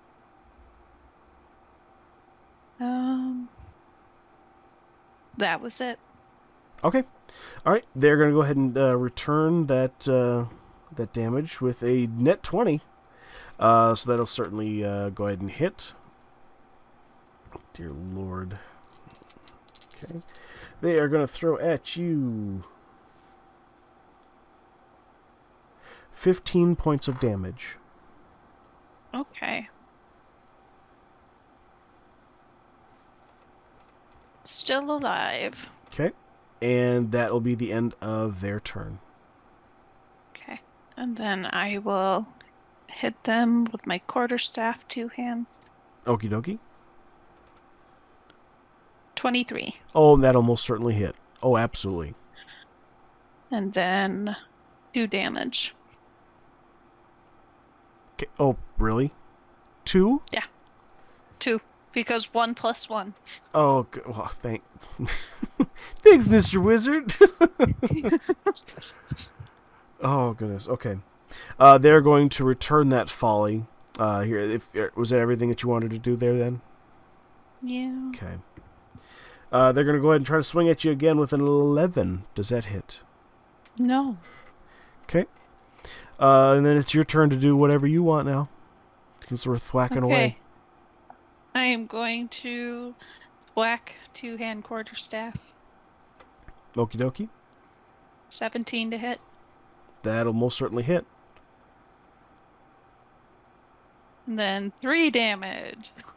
Okay. Woo! Alrighty. It's at this point here, as this has been going back and forth here, the fire is close enough to you at this point here, within like 15 feet, that you can feel the heat from the grass and the heat there, and it's at this point here the oat sprites, they kind of like, oh no, they started the set on fire, oh my god. Oh, the monsters! This is just a game, guys. This is just a game. As they says, "Oh my God, that was Carl's encampment, the one over by the one that just doesn't do anything to you. The one over by the first contestant, it was his last day. He was going to retire. And they go ahead and they disperse at this point. Run away! Run away! Run away! What do you do? I let them run away. Okay. And you're left there in the clearing with some okay looking bread and saltines. And I'll put those in my pack. Okay. Make sure you're keeping track of them. Yep. Okay. All right. So you have that. Once I can see. Okay. Gotcha. Alrighty. And Minnow, you can smell smoke. What are you doing, sir? Is there brisket? No, Yeah. that would be a higher level. Yeah. I think that'd be one level up, right? I look Meat. around and I'm looking for somewhere to get out of there. Okay. Go ahead and give me a perception check, if you would, please. All three of you. Okay. 22. Okay. Minnow sees everything. Everybody else?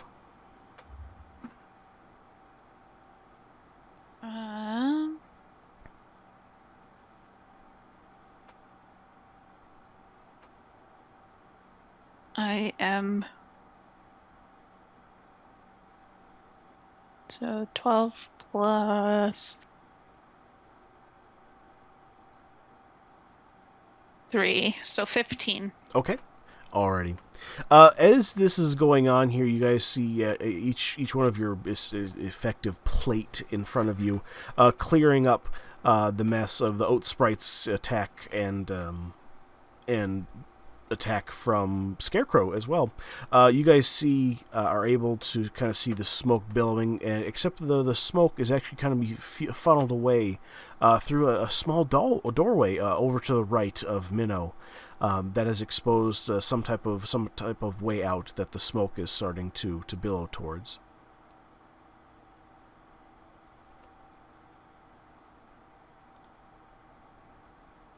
What do you guys do? Gonna put all of the buns or rolls that are on my table in my backpack. I can move 30 foot. How far can I move? I would say that you are out of combat at this point here, so you guys can navigate around the fire as best you can here. Okay. There is a line of fire separating you.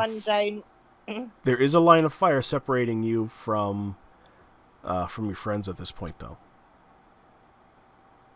Right, but that's not within the. Each of the posts has an area round about it, which is cleared, right. Which can't be on fire. Right. So there was one around your area, which is where you were standing in, and there's one around Cricket's area, and there's one around Minnow's area as well. Okay, so if I'm gonna run down, my spiritual weapon is coming with me. Yeah. And I'm gonna come down here, and after collecting the hard buns on my table, how many hard buns do I have? There's just one. Just one. Yep. I have a hard bun and some toasted oat shoulder. Yep. Okay. And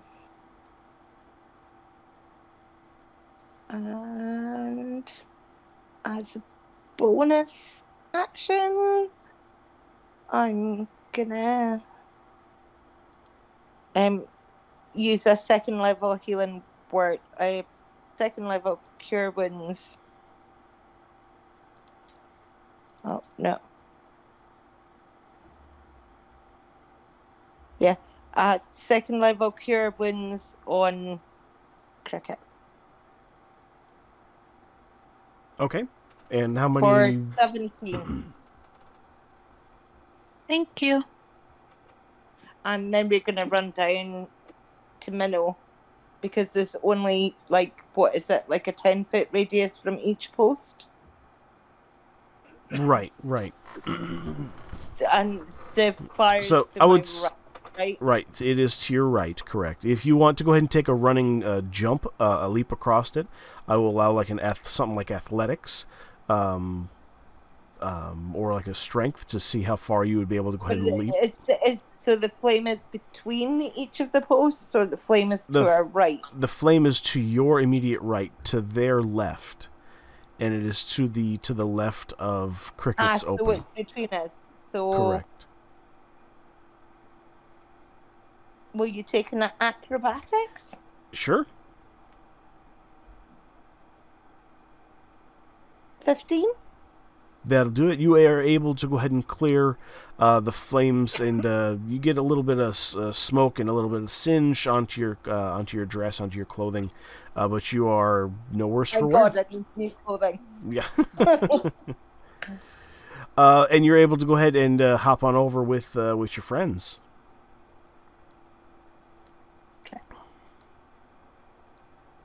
So we're all together. So you guys are all together, and you see the door where the smoke is rushing towards. It's to your right, to the right of Minnow. Do we need to jump the flames to get through the door?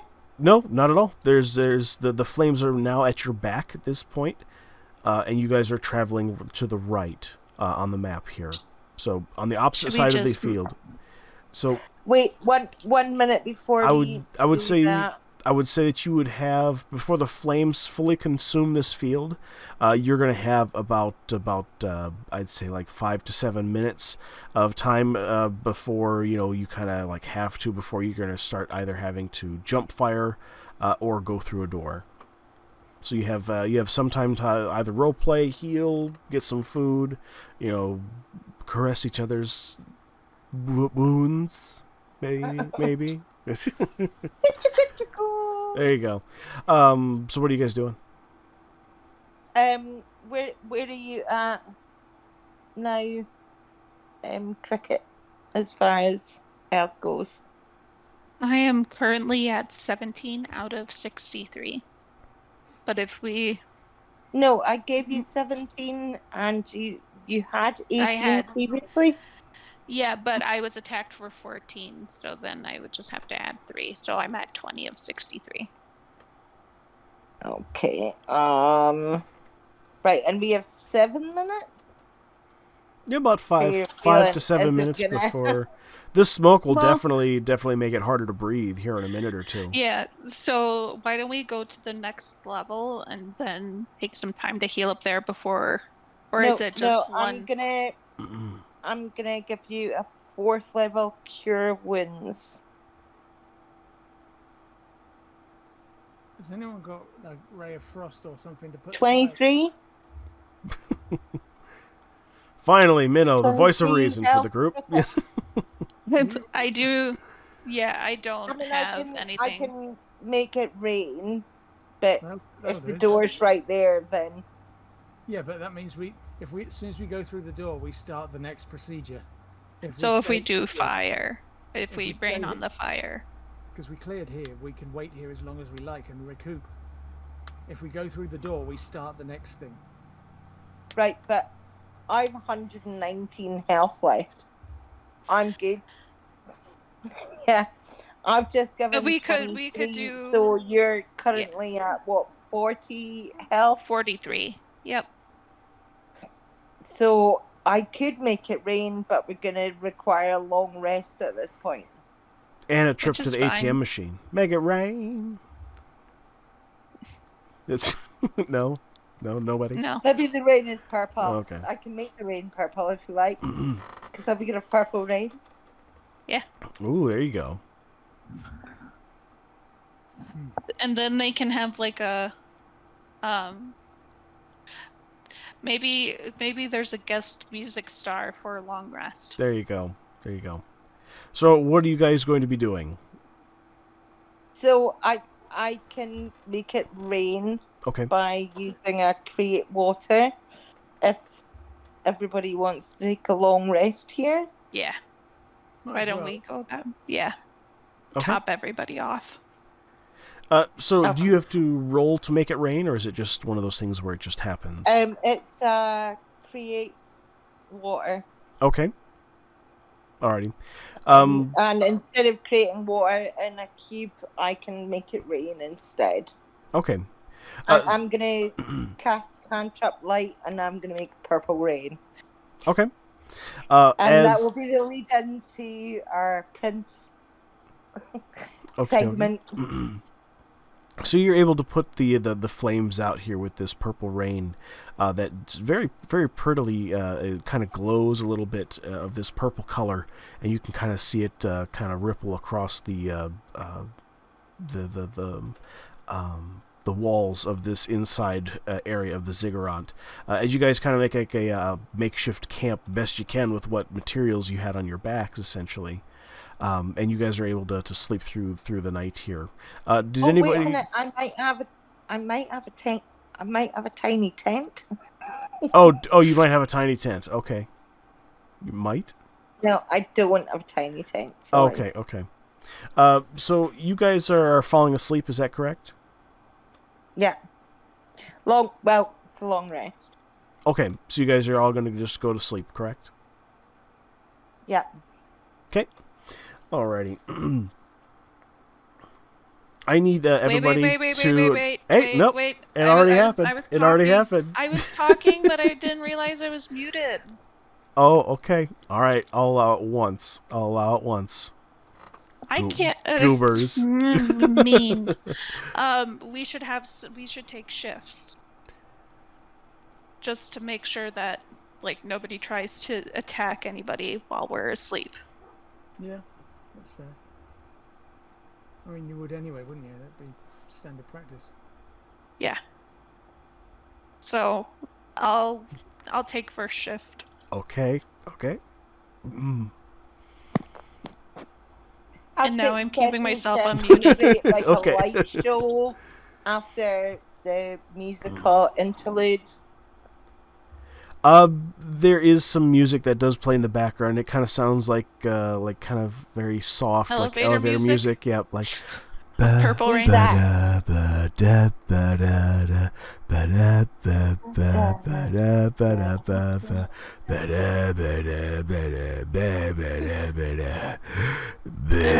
trying to sell things? There we go. Yeah. 15% off corduroy. As you guys take these individual shifts, you guys are kind of treated to we're just not in a field. Like this is it's also being used as a set, and you kind of see some trails that are kind of off the beaten path here, places that you guys didn't necessarily know before, in small little crevices and small little spaces. There's smaller doors that are blended in perfectly that you'll find you see people come out of with some lighting sets to plug it in somewhere else.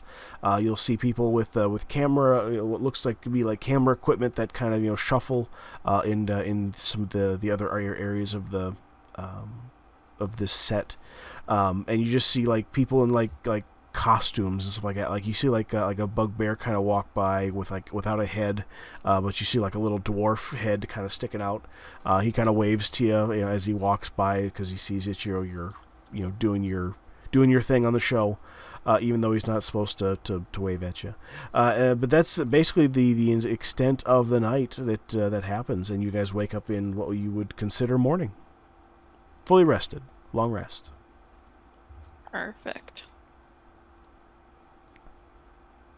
Did you notice that I didn't mute myself that time? Yes, I did. Because I literally said it twice before I realized that I was muted. I was like, why are people ignoring me? Oh, fuck. I'm muted. I have a quick question. Yes, so yes. My spiritual weapon is up. Does it have a lifespan, or can it just be there until it dies? You just have a floating vagina above your head for the rest of eternity. Yeah. Or Wait, can we do use I it as a charge it? flashlight? Or flashlight? Oh my god. I don't know how it necessarily works. Is it? It's something that you have to cast, though, right? So I have to cast it, so I don't know whether, because now we're out of No, it only lasts a minute. Combat. combat, or whether that I needed to cast it while I was on my patrol shift, so that it's there. So it's a minute? It's a minute. Yeah. So it's gone now. Yeah. Right. But you can bring it back at any point in time. For a whole minute. You need to call it your flashlight. Oh my god, you guys are terrible. Please. Please. Yeah, and I'm gonna cast my cantrip light on it, so it acts like a disco ball. Woo!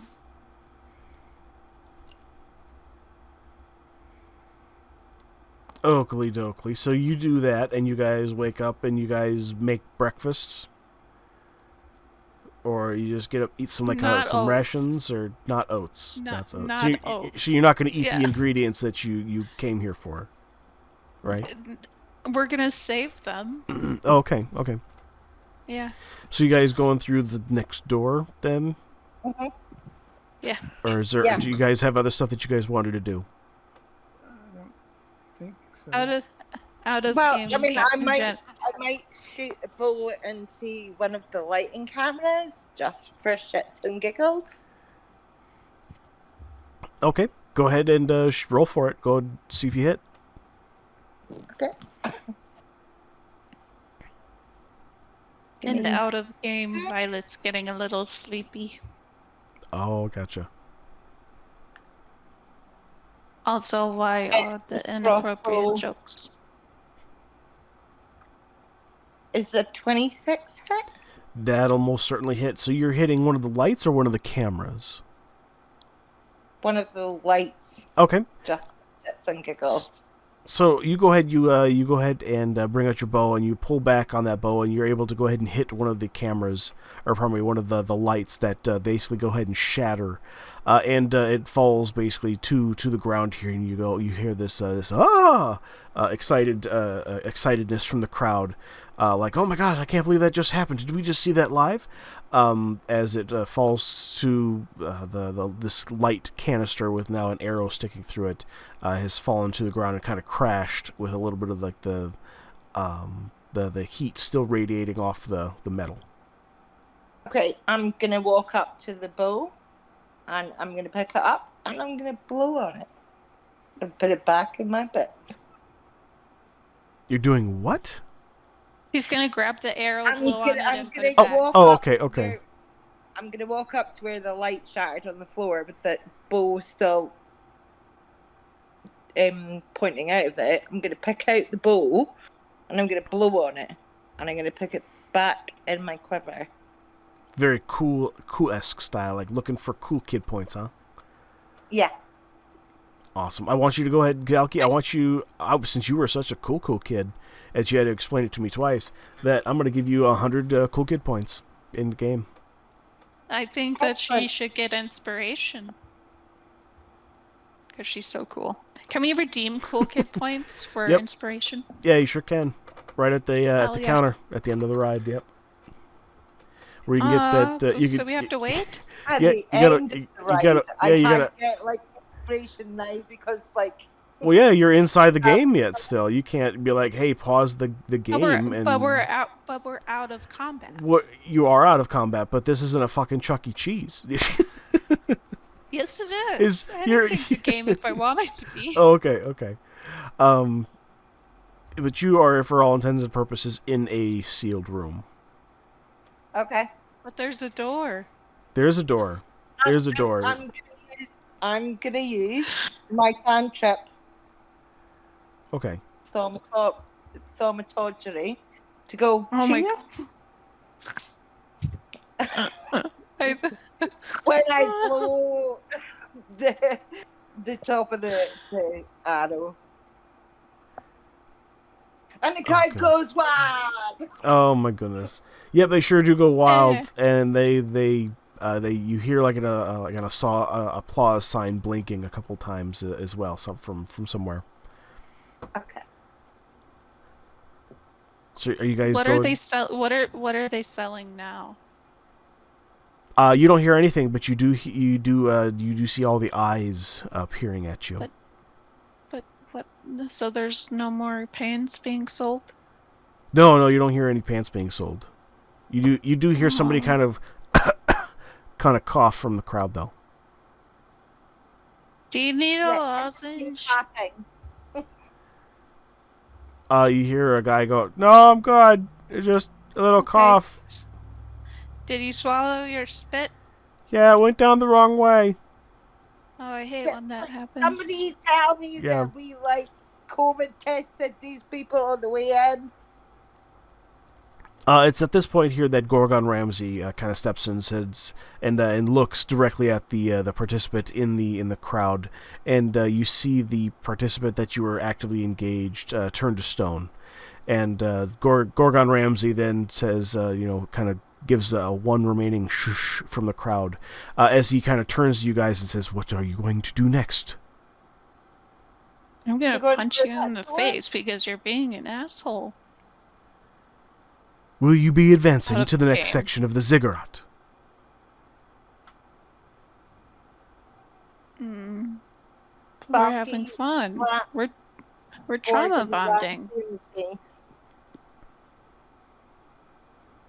I see. Do you think that out of game, do you think that we can piss him off by keeping him waiting? I don't think it would be a good idea, no. Well, I didn't ask if it was a good idea. I was just asking if it's possible.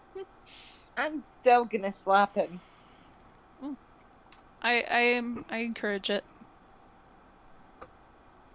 Okay. That would be an 18. Do I require my bless beyond that, too? So is this something that are you sure you want to do this? And actually fly up and slap him or damage this large creature? He's not on the same level as us then. No, you guys are on a game show. It's something I can do. Okay. Okay. I'm good. I'm going through the door. Yep, I'll follow. Okay. Minnow, where are you, sir? Mm-hmm. I'm ready to go whenever. Okay. Alrighty. So when you open that door, where all the smoke has finally cleared through here, you are met with. Let me clear that section out.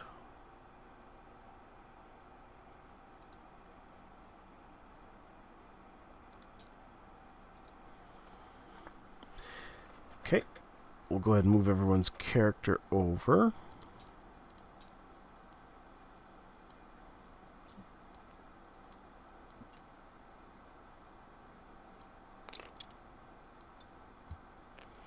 Okay. So, when you open the door, you're met with the smell of smoke and decay, and you find yourself standing on a hilltop overlooking a battlefield stretching between two great castles. Each castle flies a great flag above it of a burning citadel, one supporting a proud and noble banana, and the other a brilliant green stalk of broccoli. Blanketing the battlefield are fruits and vegetables in rusted armaments that you assume that they wielded in what appears to be a terrible and costly war. Joining you on top of a hill that you stand is a single figure, seated by a tent and a roasting fireplace, and they look large and bulbous, dressed in brown robes that obscure their appearance. And as they sense your arrival, they speak. Tomato, come sit by the fire. Come sit a spell. Do you not know what brings you to this place? But I would assume that thine quest is the same as others, I would imagine. Yes? Do you speak? Yes. Do you not know who I am? I'm a princess. You have food for me? Oh, no, I don't necessarily recognize you from your appearance. My apologies. I did not know I was in the midst of noblehood. And he removes his hood of this robe and kneels at the same time to reveal that he is a giant, man-sized, sentient tomato. Oh my God! It's Bob and Larry. And that is my goodness gracious. Goodness. So I've met you on several occasions. Oh my goodness! On a crazy salad, and you were very tasty. And as this, do you mind if I lick you? Is this awesome happening happens, I'm going to say that's where we end the episode on a cliffhanger as you get revealed that there's now a giant sentient man-sized tomato. Named Larry. No, I don't Bob. think no. It's we'll Bob. we'll It's talk Bob, we'll talk about it. We'll talk it more we'll offline it. We'll workshop it, and we'll do awesome things. Is there an asparagus named Junior? There could be. There could be. I really want the tomato to be called Bob. My goodness gracious. Yes, please. And that'll be the end of our episode, everybody. I hope you guys had fun, and you guys get to enjoy some more of this episode here next week. We'll go ahead and get this edited for you guys. So don't forget to go ahead and see us over on the YouTubes, TikToks, Instagram, Twitter, and Rumble over at Canopy Gaming. And JD, where can we find you? And Spotify. And Spotify. Yes, we're on Spotify now, and Minds. We're on Minds as well. So, JD, where can we find you, my good sir? Oh, poking out of most glory holes, probably. Oh, dear Lord. Come on. Yeah. Find me some way. Oh, it could be fun. Could be fun. Could be. Yeah, you can find me on Twitch as Erroneous Gaming. But okay. Erroneous_gaming. Right. Yeah. Yep, because I made that mistake last time. Fair enough. And then Miss Cricket, where could we find you, Jen? Where can we find you in the media? You can find me on YouTube, on Twitter, and on Twitch at Saga Genesis. Nice. And Miss Valky, where can we find you on the internets? Where can we drop a name for you? Well, I'm a princess, so if I told you where I was, then you might want to try and kidnap me. But I'm Mistress Morningwood on Twitch. Alrighty. And don't forget to go ahead and like and subscribe, all those guys here as well.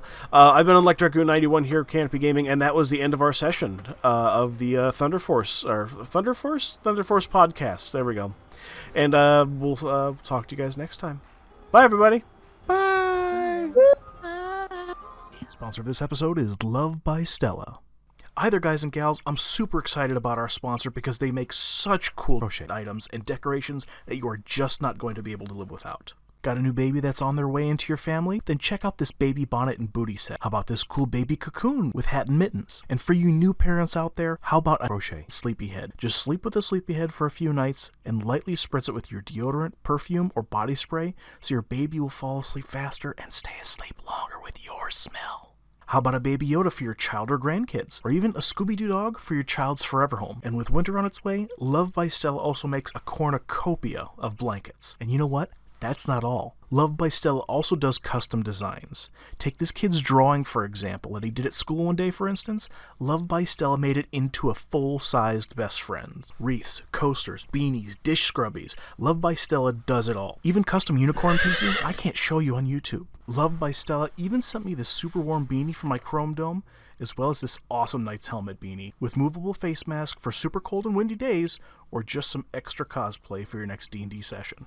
And it's all super easy to order. Just go to Facebook and search Love by Stella and scroll down to see all the different items she has to offer. You can even ask her a direct question through the messenger function or even send her an email message directly. They're quick to respond and they take pride in each and every one of their handmade products. And now, back to the episode.